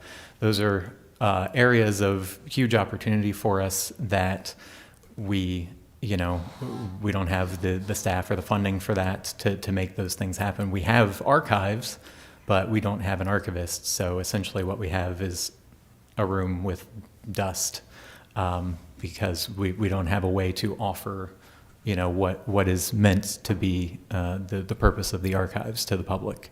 So, and that would be more in the range of around $180,000 to do 2 full-time positions and, again, bring back the part-time hours. Okay, thank you. Councilor Nagy? It's interesting when you mentioned the archivist. So I'm assuming that we've done nothing to take any of the documents and put them in lossless form right now? I wouldn't say nothing because we have a lot of passionate people over there, and we've had some creative problem solving over the years as far as grant opportunities. What happens is, we find a temporary lifeline to sort of kick the project down the road a little bit, and we get a little bit of progress, and then, the funding dries up, the grant goes away, councils change, whatever the situation may be, and things stop for a while. So we have some of our archives in what we would consider archival condition, where things are in low acid boxes and, in temperature and humidity controlled environment and all of that, and they're properly labeled to where they can be retrieved.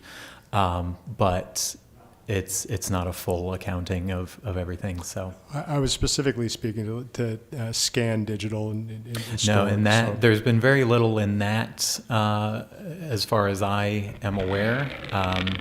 That is a very expensive process and one that requires a lot of training. There's also an additional piece to that, which is hosting, and sort of there's a whole web hosting question of where that stuff would live and how it would be maintained. Is it us? Is it the MIS department?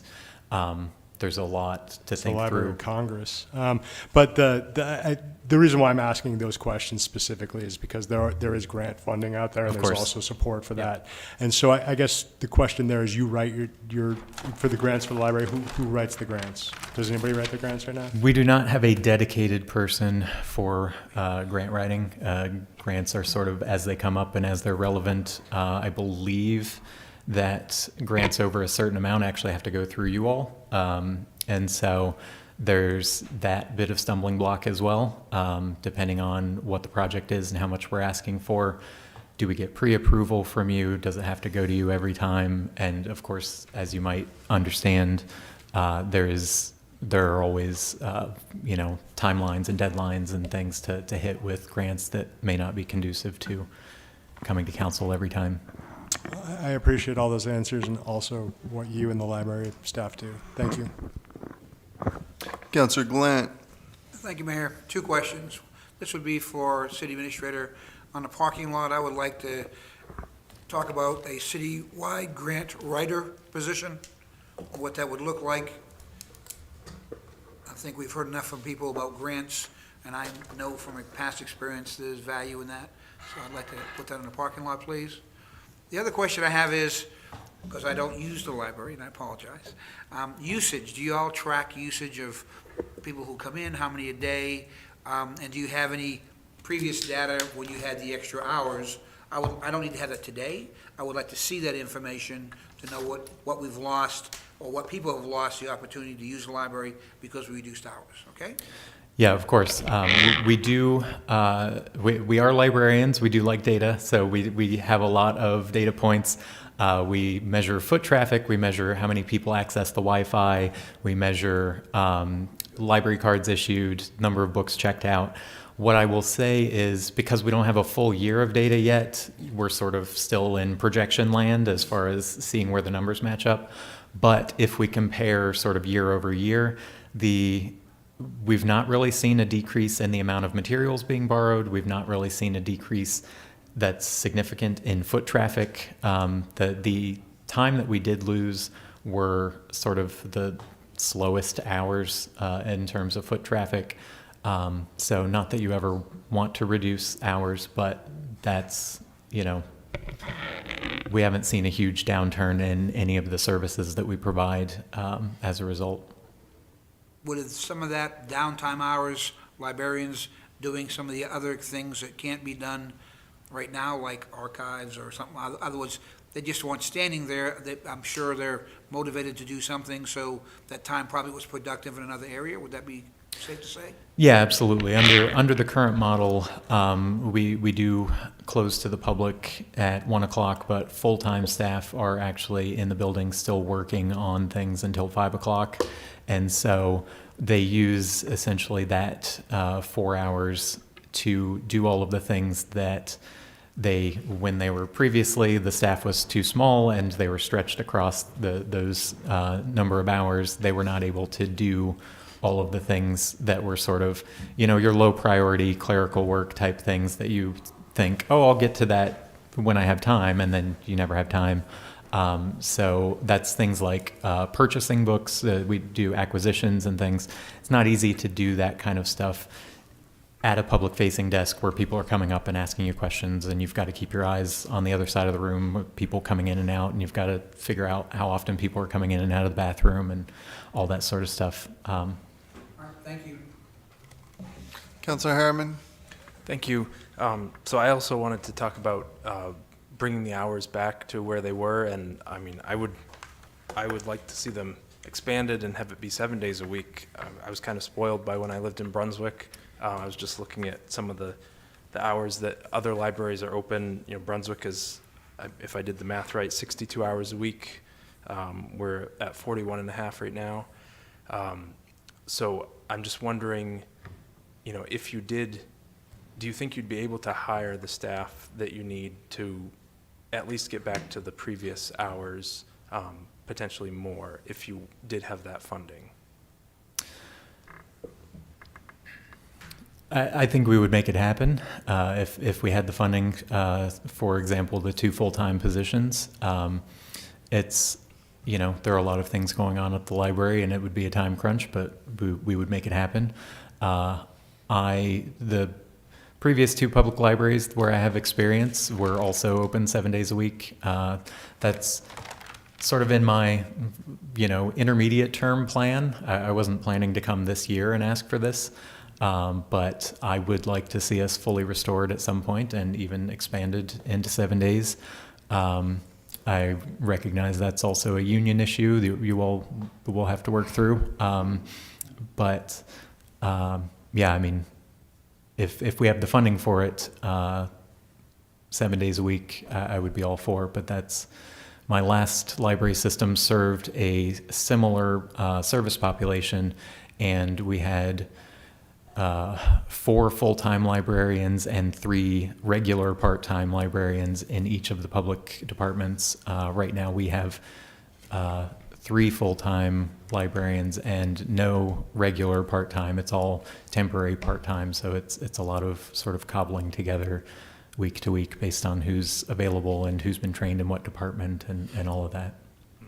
Okay, thank you. Councilor Najin?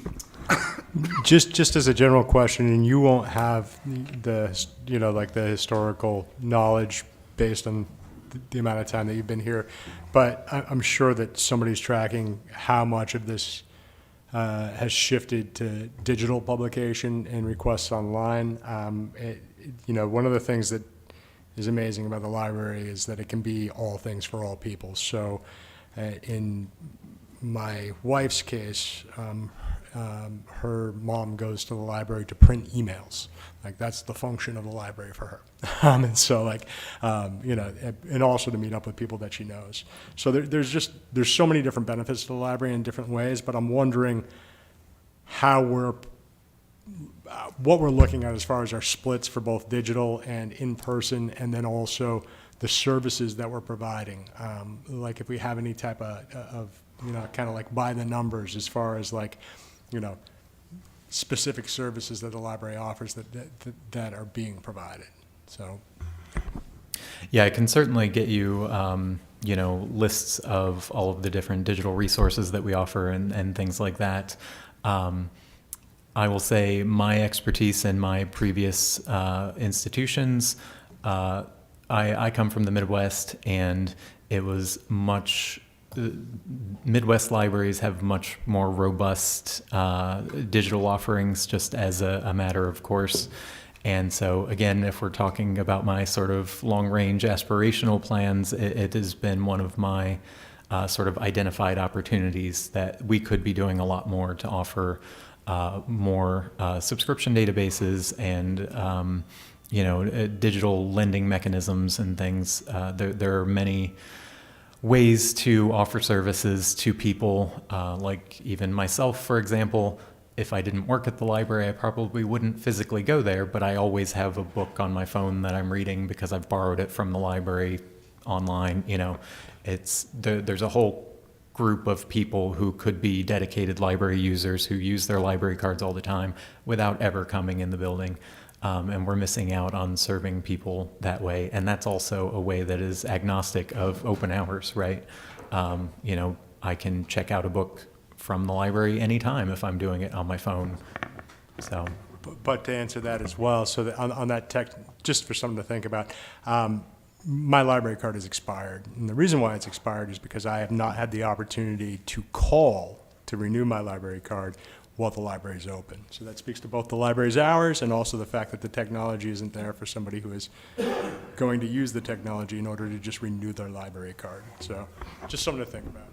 yeah, and I will say that is policy, and policy is up to you all. So I can certainly recommend ways to make things easier, but that's not a law or something that we have to stick to. I think pretty much everybody on this dais is looking for efficiencies and ways to both reduce staff time and costs in places where we can, because we know we do have to invest in certain places, and it's easier to do if we're being efficient. So, Councilor Chittum? Thank you, Mr. Mayor. A couple of very minor points. One is microfilm. What are we using microfilm for in 2024? We have an agreement, I believe, with Bates or one of the newspapers. I can get you the data, but essentially we are archiving some things. We send things out to them and have them processed, and I can get you the details on that. I'm aware of what it is, but I haven't dug in super deep, but that's what it is. Okay, thank you. It's not a very large expenditure, Right. But it seems to me that in the digital age, we should be moving away from that, and it looks as though we're moving toward it because our budget has increased by 40%. The other is just a personal question. The books that are on sale in the foyer of Yep. the library, are those donated to the library, or are they books that have been taken out of circulation? How do they get there? And do people give you more money than you ask for? I think most of the hardcovers are $1 or 50 cents.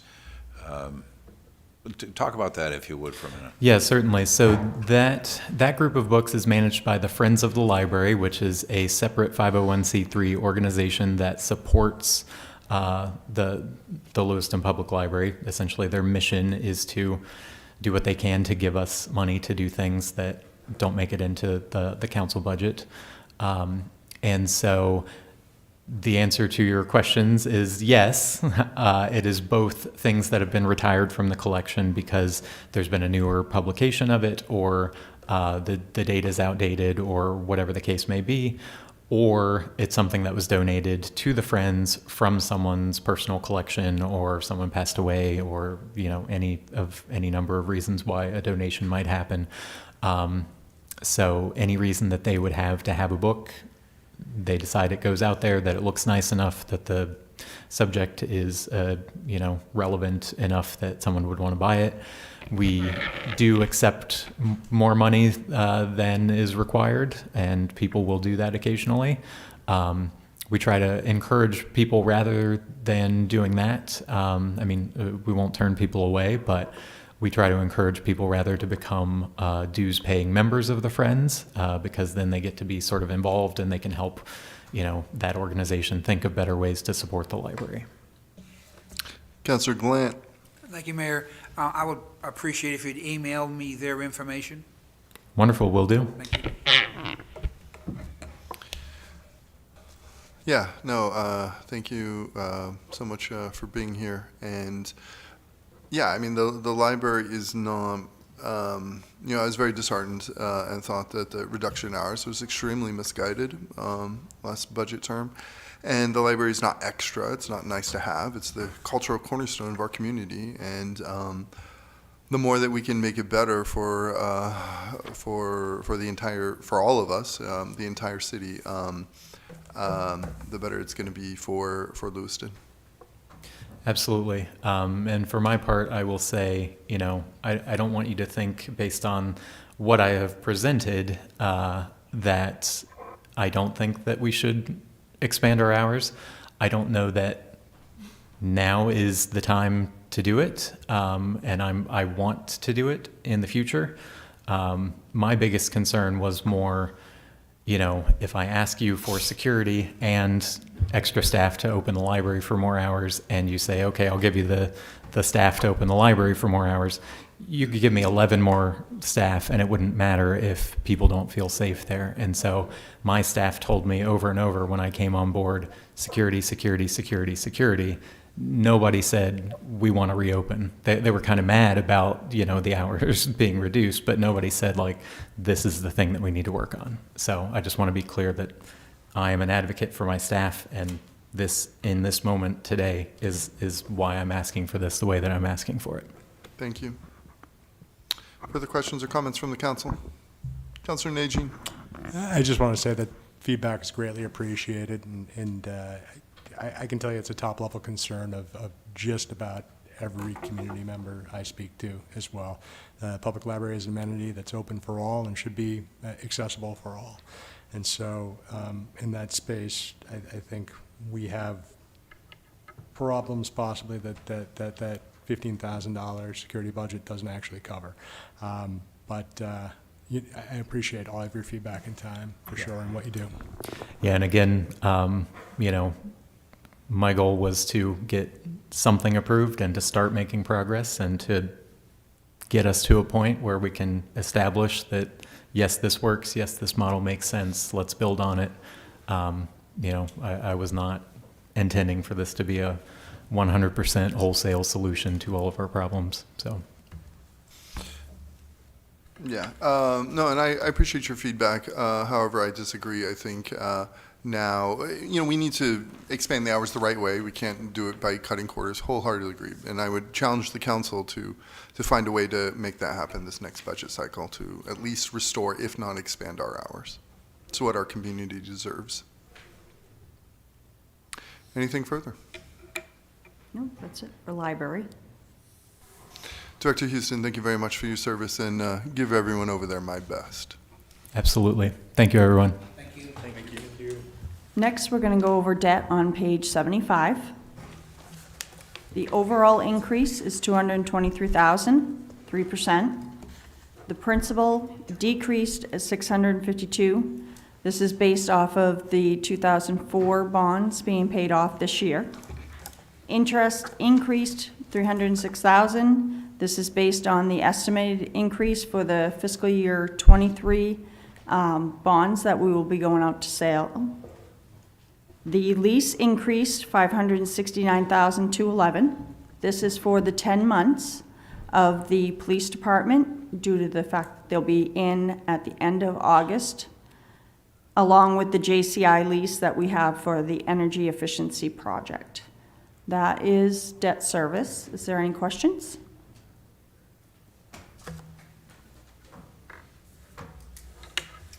See no questions, we can go right to Intergovernmental and call up the Auburn Lewiston Airport. The Honorable Jonathan Labonte, please join us.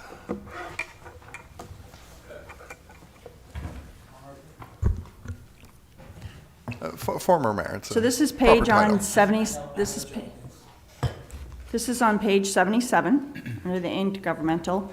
For the airport, there is no increase requested. It's going to be requested at flat funding at $205,000.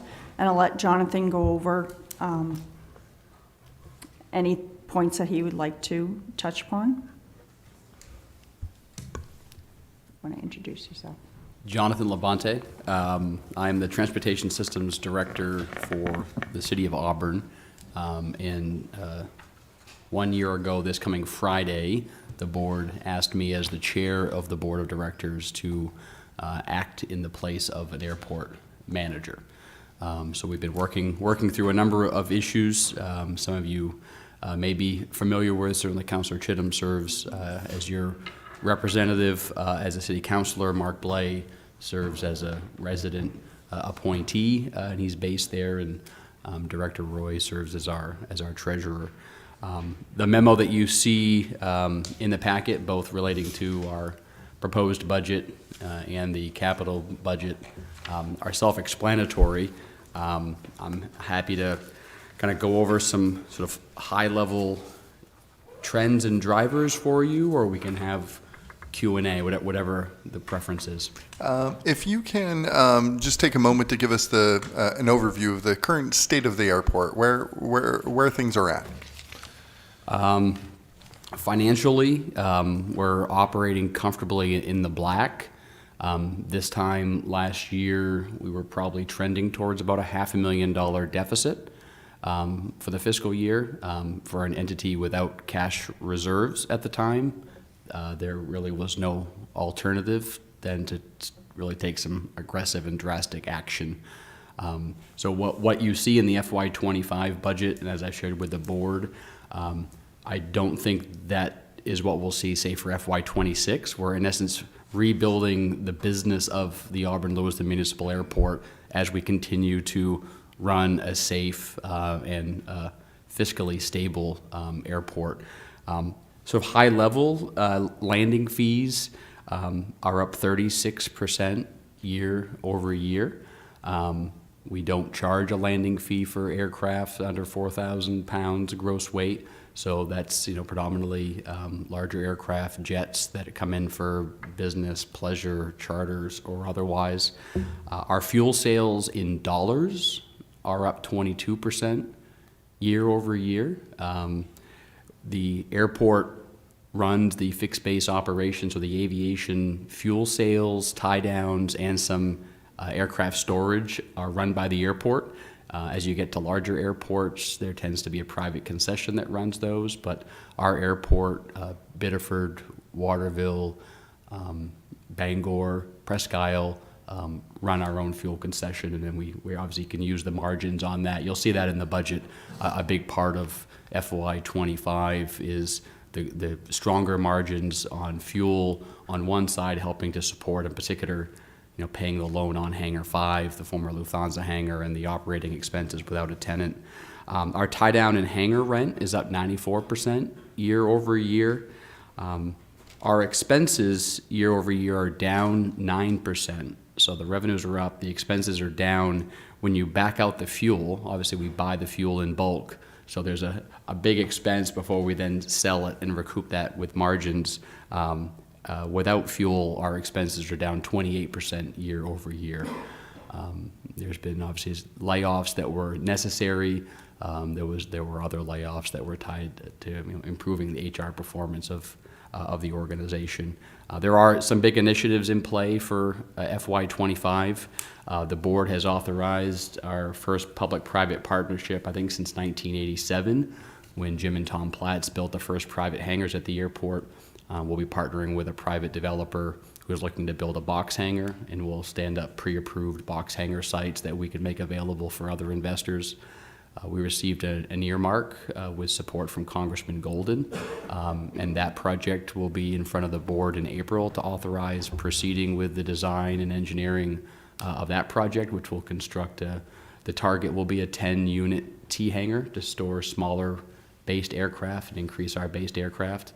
And probably most importantly, in terms of the future direction of the airport, we're right now in the airport master planning process, which will shape the direction of the airport, which will look very different than the most recent plan, which was focused aggressively on trying to secure commercial air service.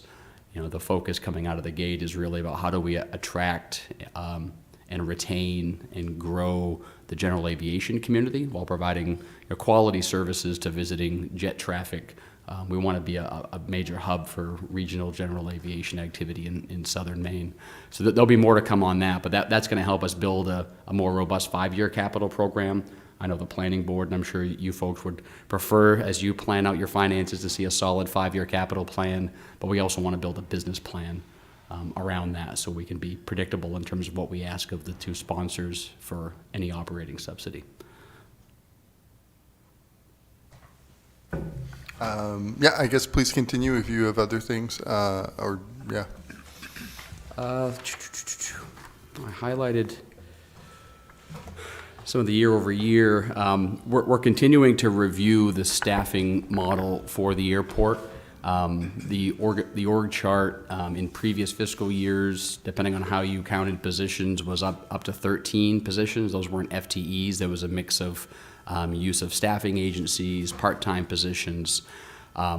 We have currently 2 airport employees, but we supplement operations needs, plowing, equipment maintenance, mowing in the summer months with contractors.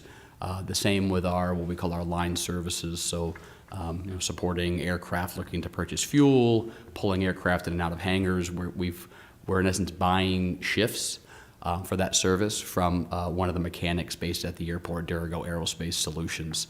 They ran the former Twitchell's Airport, so they were almost turnkey to be able to look to them under a contract to help stand up and improve some of the QA, QC around our fuel system. They were able to deliver the backbone of training as they added staff that we could then bring in under contract. There's a balancing act with how much you can rely on contractors and the longevity of that. Right now it's working. We probably will need to add a position or 2. We have it in the budget. One of the reasons we're performing better is we've not been fully staffed, but we intend to have at least another position or 2 that can help on the operations side and be cross-trained for line services.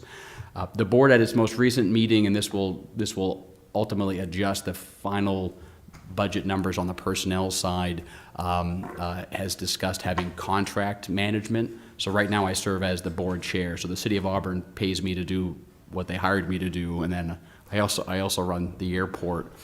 Looking at a model to sustain sort of a hybrid of that, where I would come off the board could enter into an MOU with the city of Auburn for contract management. So a block of my time, I would be there managing and be the key point of contact administratively, but it would reestablish the board of directors management lines, which is an important element. This is not the current model is not long-term sustainable, but it's certainly brought some efficiencies as we've mirrored some city systems and not had to duplicate financial systems or IT systems by getting back onto the Munis backbone, avoiding using QuickBooks and Munis, not having an IT contractor, running a separate network from the cities and the like. Winter operations, we did take a different tack this winter. It's obviously not been a traditional winter, and certainly things were looking really good until this past weekend. The airport changed course some years ago and in essence would close the airport during winter weather events. And then when the storm ended, would then bring in staff to work to reopen the airport. We have Wiggins Airways, who flies for UPS. We have Life Flight based at the airport. So we made an attempt this year that we would attempt to stay open during storms. And there's different ways to do that, maintaining the main runway and part of that taxiway until you can get ahead of the storm where it stops, and then you can open everything else back up. That comes with more costs. It comes with overtime, more wear and tear on equipment, more fuel consumption. I think it's going to help us over time rebuild some of the jet traffic. jets that might want to schedule to come into Auburn, Lewiston out of convenience. You don't have the security hoops you see in Portland. If they can't predictably get scheduled to come in, just after a storm or in a light weather event, they'll just divert to Portland. And that's, over time, we want to be reliable for that, but we also, in the case of life flight, we want to make sure that if there were a medical emergency somewhere else in the state and they need to bring a trauma victim to Auburn, Lewiston to get them to Central Maine Medical Center, we want to make sure we're accessible for them. So the board will be able to see at its April meeting, at least on a per storm basis, what we looked at. We're regularly in discussions with Auburn Public Works when it comes to storm planning and how they look at storm planning in the city. So we're going to try to use some of the ratios they've used in past years to understand storm types over time, and start modeling the budget more effectively there. There really was not, that didn't exist at all previously at the airport. And I think one of my first meetings, Director Roy, I heard her ask, why did we just buy $20,000 in ice control? And it was, well, we have the budget line to do it, so we're going to spend it, even though we already had an inventory and hadn't been using the material. So we're being much more strategic about how we spend resources. If there's not a need, we're not spending to the budget line, as we try to figure out what the actual need is across different areas. Maintenance numbers, so if you look at our budget and you say, well, hey, how did you go from X number of staff to significantly less staff without drastically cutting the budget? One, we made wage adjustments. We looked specifically at Auburn and Lewiston equipment operators, operator supervisors, and tried to mirror wages if we were going to compete. We can't offer someone $16 an hour and expect them to come plow at an airport at a high level. We need to make sure we can compete in the marketplace. But we're also continuing to push money in the budget into ongoing maintenance. Pavement maintenance, I think, was an $8,000 a year line item. Just doing crack filling on one section of our main tie-down apron was $13,000. And that was piggybacking on a City of Auburn bid when they were in doing the work. We were able to get a really attractive price. So some of the budget line items that were there historically weren't actually staying on top of maintenance. And that's really our core function with a federally obligated facility is we need to stay on top of, in particular, pavement maintenance, pavement markings, and the like. Hangar 5, I'll end with that and certainly field questions. I apologize if there's a lot here, and certainly would welcome having folks come out. Happy to do a workshop out at the airport. If you want to come out and do a tour, we could do that. The city's financed for the airport hangar number 5, where Lufthansa was based. We went through quite a process. It took from February through mid-October to get that hangar empty, the eviction of Elite, dealing with the legal process around that, the work around having the auction, and then securing control of the 2 aircraft that had been left behind, and then selling those parts. Both councils were generous in saying that FY23 and FY24, there would not be an expectation to make the loan payments in those years. Those years were in essence shifted to the end of the debt service. I think that takes it to 2037. It was a very clear commitment from me and the board is there that we're going to start making those payments again, even if we don't have a tenant. So that's $115,000 into our budget. We'll have just now finished winter, probably $30,000 to $40,000 a year just in utilities. So there's a $150,000 hole in essence in the budget just to get that building, to pay all the costs associated with that building, and make that part of looking at our business model. We are generating some revenue. When the flight school and mechanic from both Portland and Brunswick relocated, the tenants that were in a different airport hangar were offered space in that large hangar. But you can't run a 27,000 square foot hangar with, small base to general aviation aircraft. They could never pay enough. They're paying $400 a month right now, and we'd probably have to put over 100 planes in there, and we can't do that unless we add a second level. So that's a big driver that we're going to work on. I mean, we find a tenant there, a long-term viable tenant to lease, or a prospective buyer where we could come back to both city councils and ask for authorization to sell, will be a big load off the back of the airport for us to focus on other priorities. So I'll stop there, Mr. Mayor. I appreciate the time. Questions? Councillor Chittum. Thank you, Mr. Labonte. No questions, just comments. The turnaround that the airport has seen in the past year under your direction has been phenomenal, and I commend you on that. As a new member of the board at the airport, I'm learning all kinds of things. I appreciate your patience and tutelage, but I did want to share that nothing that happens at the airport can happen without 16 levels of federal oversight.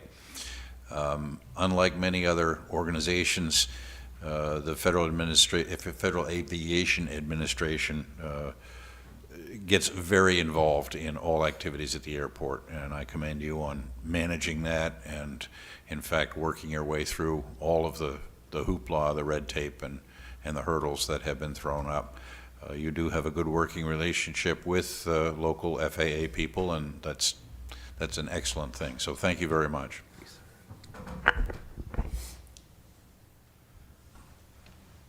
Anything further?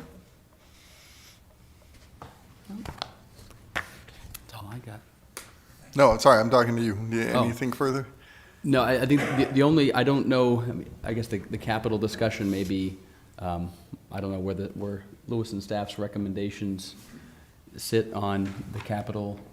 We're going to be going over capital in probably one of the general discussions, but while you're here, I don't know if you want to touch upon the capital and I mean, the memo that was included, while it's addressed to both councils, actually originated with Deputy Administrator O'Malley's request after the Planning Board's workshop.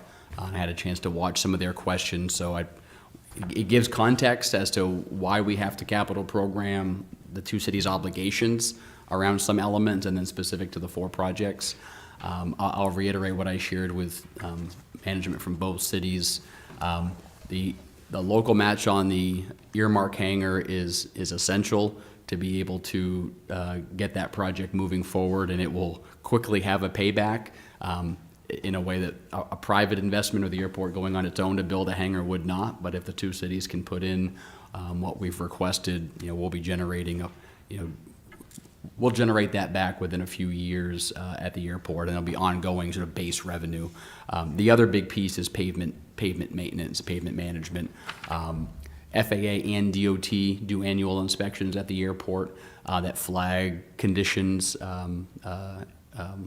just in the same way that your Director Gagne with Public Works will rate pavement. In fact, DOT will be coming through all the main airports this year and updating pavement conditions, which will allow us to actually build a multi-year pavement management program. But we have some areas that are significantly degraded that we want to be proactively getting after. The goal being that we don't have the FAA and DOT come back next fall and see no progress on issues that they raised last year. By not meeting those federal obligations, and this has been part of my crash course, we do run the risk of the federal government suspending the capital program at the airport. And that is something that they do. So we're trying to demonstrate that while we're not perfect right now, we're continuing to make improvement. So those would be 2 areas. I think some of the other areas we could find more creative ways to get at funding, or maybe work with the board to look at some use of fund balance, or how do we incrementally get at pieces within our operating budget if we're conserving resources. But the hangar and the pavement pieces are, in my view, critical to the next 12 to 18 months of projects.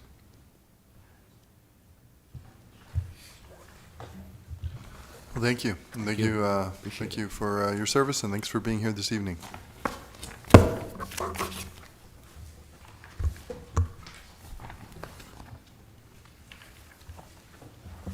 So next, we're going to go over LA Transit.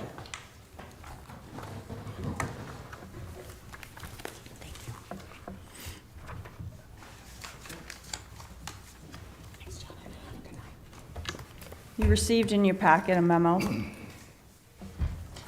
want to introduce yourself? Hi, I'm Larry Allen. I'm the Transit Program Manager. I work for AvCog, but I serve as the liaison for LATC and all of its operations. For LA Transit, the overall increase is $79,000, or 22%. City budgets annually $50,000 for bus replacement, and this is through the fund balance on page 36. Also, in fiscal year 20 and 21, the Transit Committee was awarded the CARES Fund, which significantly reduced the operating contributions needed in fiscal year 21 for the city. This funding was carried forward to reduce fiscal year 25's request, as you can see in the financials in the memo. Non-subsidy revenues for the fixed routes decreased $23,000. The fixed routes cost increased $89,472 due to the WMTS operating contract. The non-subsidy revenue increased $16,065, and the cost for the paratransit cost increased $16,065. Any questions? Councilor Chisholm. Thank you, Mr. Mayor. Thank you for being here, Larry. Is the WMTS, are these final numbers, the WMTS contract, is that a final number, or is that still subject to discussion? That is her final number. Okay, thank you. Yep. So unfortunately, we received her final number. We have not had an LATC meeting since receiving her number. So this is a draft budget from LATC. It does incorporate all of the factual figures that I'm aware of that make up this budget. So LATC will have to take official action to approve, amend, adjust, whatever. But for this process, I think it's a spot-on placeholder for where it's going to land. If that makes sense. Councilor Najin.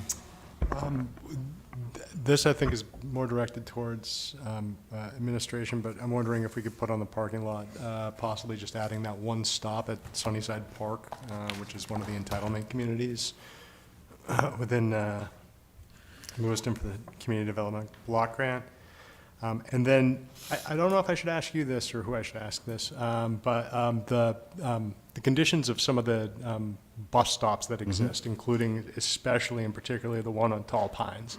And then there's also the one that's very visible on College Street. Yeah, Montello, yeah. Yeah, I'm just wondering if there's, how is that handled? Is it put in the budget here, or? Yeah, so we have developing, we're going to be putting together a capital program that's going to be a little more intensive on the bus stops. And so federal funding, 5339 funding is for buses or bus facilities, which could be bus stations, bus stops, shelters, signs, things along those lines.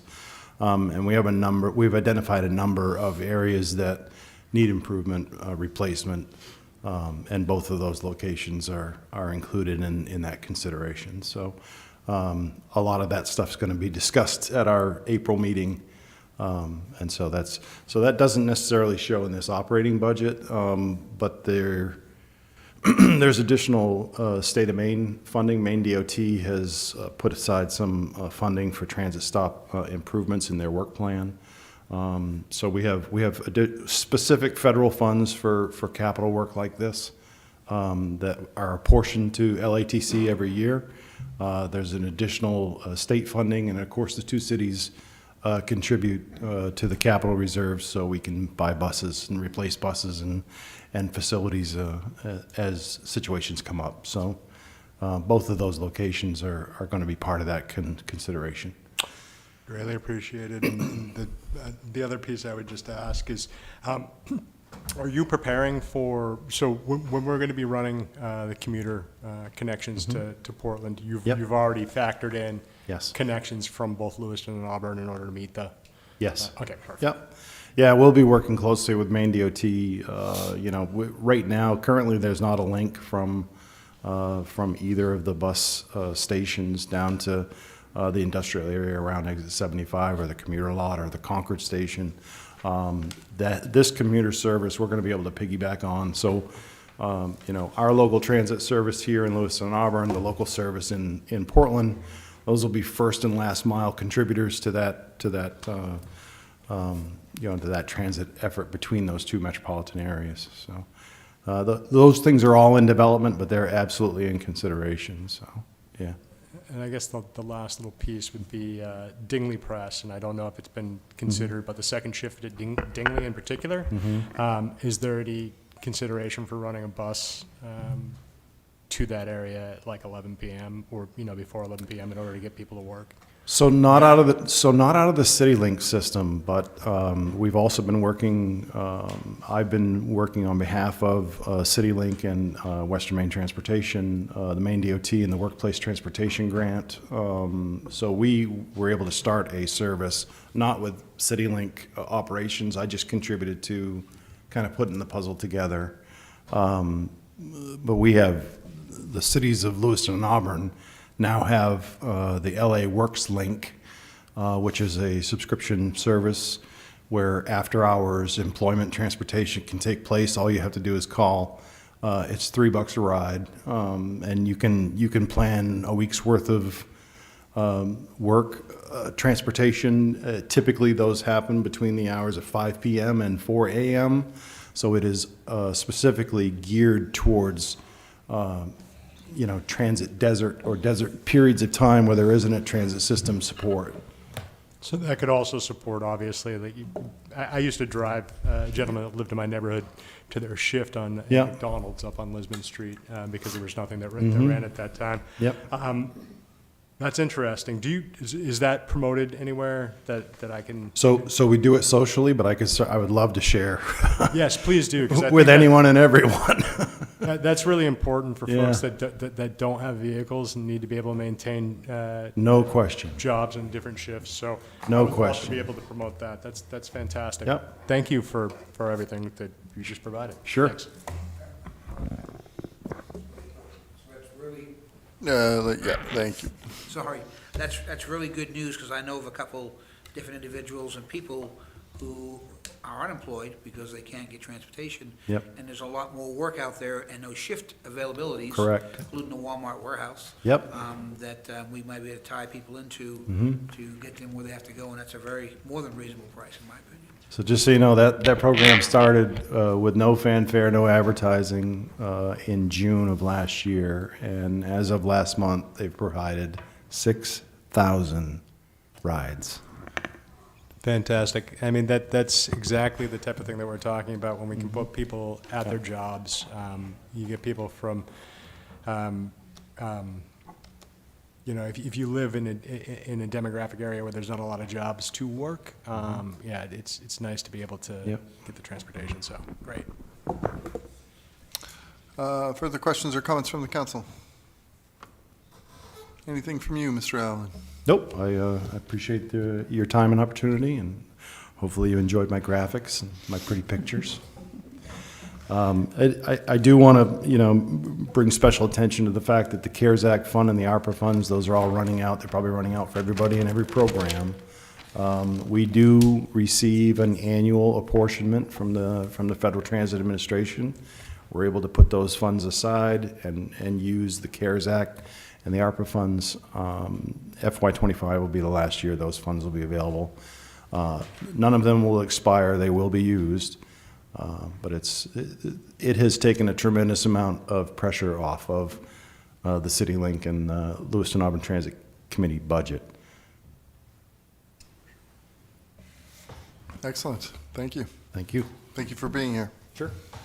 Mr. Mayor, while we transition to the 911, I would like to point out that Jeff Swift from Bates College is here, along with several Bates students. They are presenting to the Transit Committee to consider a bus stop at Bates, and they're looking at federal funding to cover most of those costs, as well as a grant opportunity. Thank you for being here, Mr. Swift, and all the students. Thank you.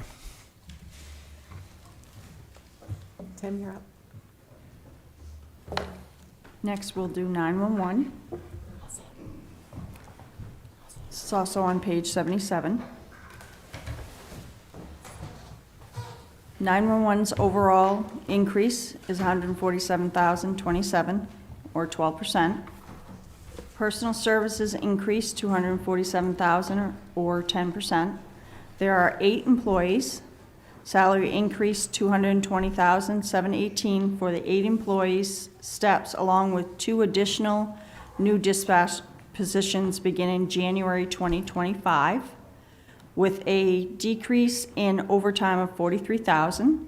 With the 2 new dispatch positions being introduced, this will decrease the overtime. Contractual services decrease $16,062 or 7%. The bulk of this is in a maintenance and license. Some of the software licenses that don't require annual renewal this year decreased $15,441. And then revenues increased $234,537 or 8.3%.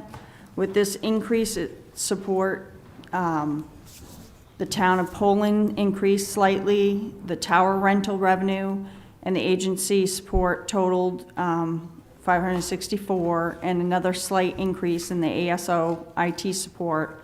With these revenues, it offset the expenses, the amount that the appropriation of the city of Lewiston increased $143,300 for a total of $1,430,700 for 11%.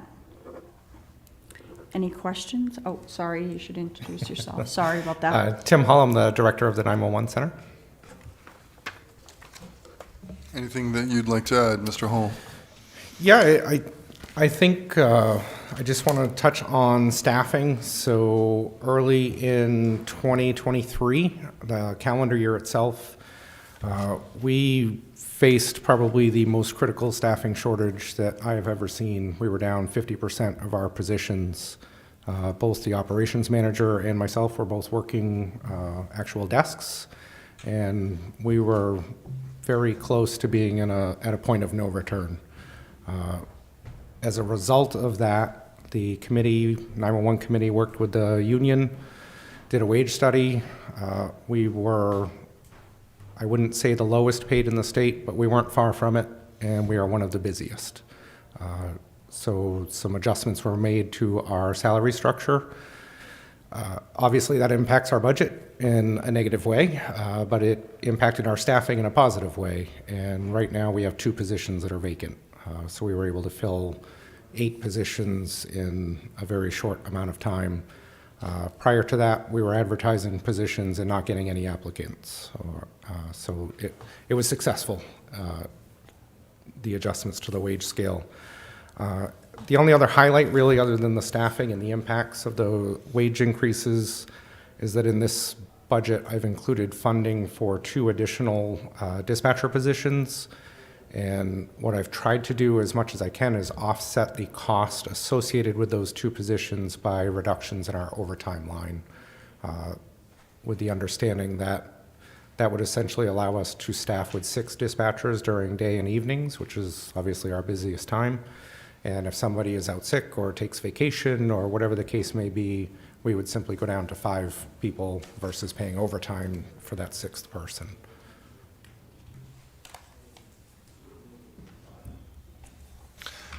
Questions, comments from the council? Councilor Chittum. Thank you. To educate me, what is the service area of the 911 center? We cover Lewiston, Auburn, and we also have a contractual relationship with Poland. We answer Poland's 911 calls and dispatch for their fire and rescue department. Years and years and years ago, I worked for the town of Lisbon, and we were putting in a 911 dispatch center there. Mm-hmm. How many dispatch centers are there within, say, a 20-mile radius of Lewiston, Auburn? So Androscoggin County operates their own 911 center. We actually have a pretty large involvement with their center. We share our records and CAD system with them. We are their backup 911 location, and they are likewise our backup 911 location. Every 911 center in the state of Maine is tied together. So when you have an abnormally large event, and we've certainly had several that have impacted our center, if our operators are overwhelmed with 911 calls, the nice thing in Maine, you don't get a recording that says, hey, your call's important to us. Somebody's going to answer that call. And if it's not us, it's going to roll over to the county center. And then if they're unable to answer, it'll roll over further to other centers. Lisbon still maintains their own town dispatch center. They are not a 911 answering point. So they dispatch for police, fire, medical. They answer non-emergency phone lines. 911 calls made from Lisbon go to the county center. And then the county will either transfer it directly to them, or they will, if it's a medical or fire call, there are certainly certain protocols as a 911 center we must follow, and the county would perform that service. And then the only other one within our county is United Ambulance maintains their own dispatch center for their ambulances and their non-emergency transport system. But that's not a 911 center. That that's is just absolutely not a dispatch. 911, correct. So if I'm understanding you properly, there are two in Androscoggin County. That is correct. Okay, thank you. You're welcome. Further questions or comments from the council? Anything further from you, Mr. Hall? I think that's it. At some point when you cover capital, you will see two requests from us in the capital budget. One is, it's a total of $300,000 for a server replacement project. This is something that comes up every so often. Computers don't last very long. The Lewiston share of that would be $150,000, and that was actually due for replacement last year, and we pushed it back to FY25 to coincide with our other capital request, which is funding to renovate the building on Park Street to relocate the 911 center. So currently 911, for anybody that doesn't know, is located in the basement of Auburn Central Fire Station. And if everything goes as planned, that fire station will no longer exist. They're going to knock it down. I'm told they're going to let us move out first. And so we needed to find an alternative location for 911. It was either within their new public safety building, which carried a much higher price tag, or it was find an existing building that would accommodate our needs, which is how the 911 committee came to the 85 Park Street location. The timing was somewhat coincidental that they will be vacating that space. The task forces that occupy it now will be vacating, which would allow that building to become vacant, and we could do some renovations to accommodate the 911 center there. Yes? Councilor Sorry. Najin. Thank you, Mr. Mayor. You may want to mention the dollar amount of that request. in the Yes, SIP. sorry. Very important piece. So the renovation for the building, that is a $2.5 million capital investment. That not only covers the renovation costs of the building itself, but all the costs associated with the move of a 911 center.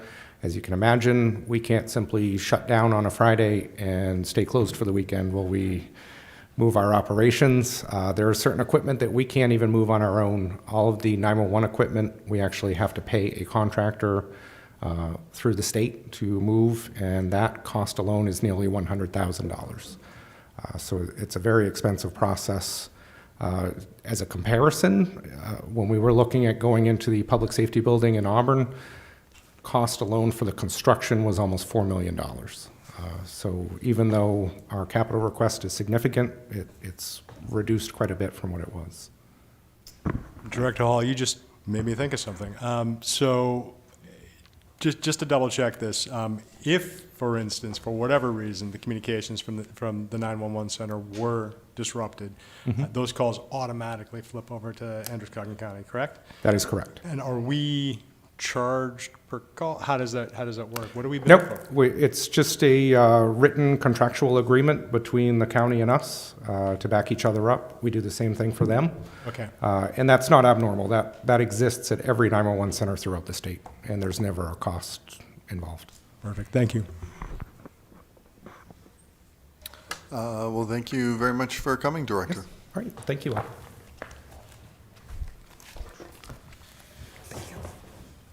So the last item is the county budget on page 77. The overall increase of $535,000, 16%. This is that 19 cent on the tax rate increase. Any questions on that? Counselor Chittum. Do we know what this is for? Do we have a representative from the county here to explain to us why this 16% increase? We don't, but I believe one of the councils, is one of the counselors? The budget was already adopted, so this is our portion of the budget allocation. Essentially, it's a done deal, but we can have a representative come for sure. Because that was, yeah, have they adopted a? I will consult with Counselor Gallant. That's what I thought. I didn't want to put you on the spot because I thought I was wrong. He already did, so. I've inquired and asked that they would meet with me, a couple of them, and explain. So hopefully I can bring facts back, because I was, it was already said it was done. We didn't have anybody there, and to either argue either way, I guess. And but they're going to explain to me, and I want to learn. So whatever I learn, I hope to bring back to the council. Administrator Hunter, who are the representatives for the Budget Committee from Lewiston? I believe it was Counselor Pease and Counselor Clement. And there may have been a third one that I'm not remembering. Okay. But definitely those two. Gotcha. Counselor Najin. So I guess this question is for administration too. Actually, Director Roy could probably answer this. Does the county budget run calendar year, or does it run like ours does? They in are, July? I believe, on a calendar year. On a calendar year, okay. And the second question is, who currently is on the county commission from here? Anybody? It's Commissioner Poyer, Commissioner Plord, thank you, and Ames, Commissioner Ames. Okay. I don't know if we Just for clarification, both Commissioner Plord and Commissioner Poyer, their districts sit wholly within Lewiston, and Ames, he is like a little sliver of Lewiston, but in fact lives in Lewiston. Okay. I don't know if we had reached out to them concerning this presentation in advance, but just because we're going over that budget piece, but it would always be nice, I think, if we reached out to anybody to be like, could you show up to represent? Just a thought. But yeah, that's it. That's all for me. Roland, if you're watching, you should have been here. I think that's our fault. That has not been a practice in the past because it's a done deal. Right. There are various reports and updates on the county budget as they matriculate through their budget season. But at this point, there's no changing it. Understood. I appreciate that. Thanks. You're welcome. I'm sure we are free to watch their meetings on. Do they have meetings online? We're free to read their minutes. Anything further, Director Roy? That is it. We're actually free Counselor to. Chittum, did you have something? So yes, we're actually free to attend their meetings too. Yes. Counselor Gallant. I'd like to add or request something. Nonprofits are coming up. In the past, when I've done nonprofits, I usually see a letter, what they're asking for, and I would like to know what the last 3 years of nonprofits look like so that I can make a comparison. I don't want to go cold the first night and meet people without knowing what they're asking for, what they do. I have to research them. So I would like that for that particular meeting in advance. Thank you. When is that meeting, Administrator Hunter? The 4th, April 4th. Okay, thank you. Anything further, Director Roy? That is it. Okay, well, this concludes our budget workshop, and Lewiston, you have a great night. Thank you very much, Director Roy. Thank you, administration.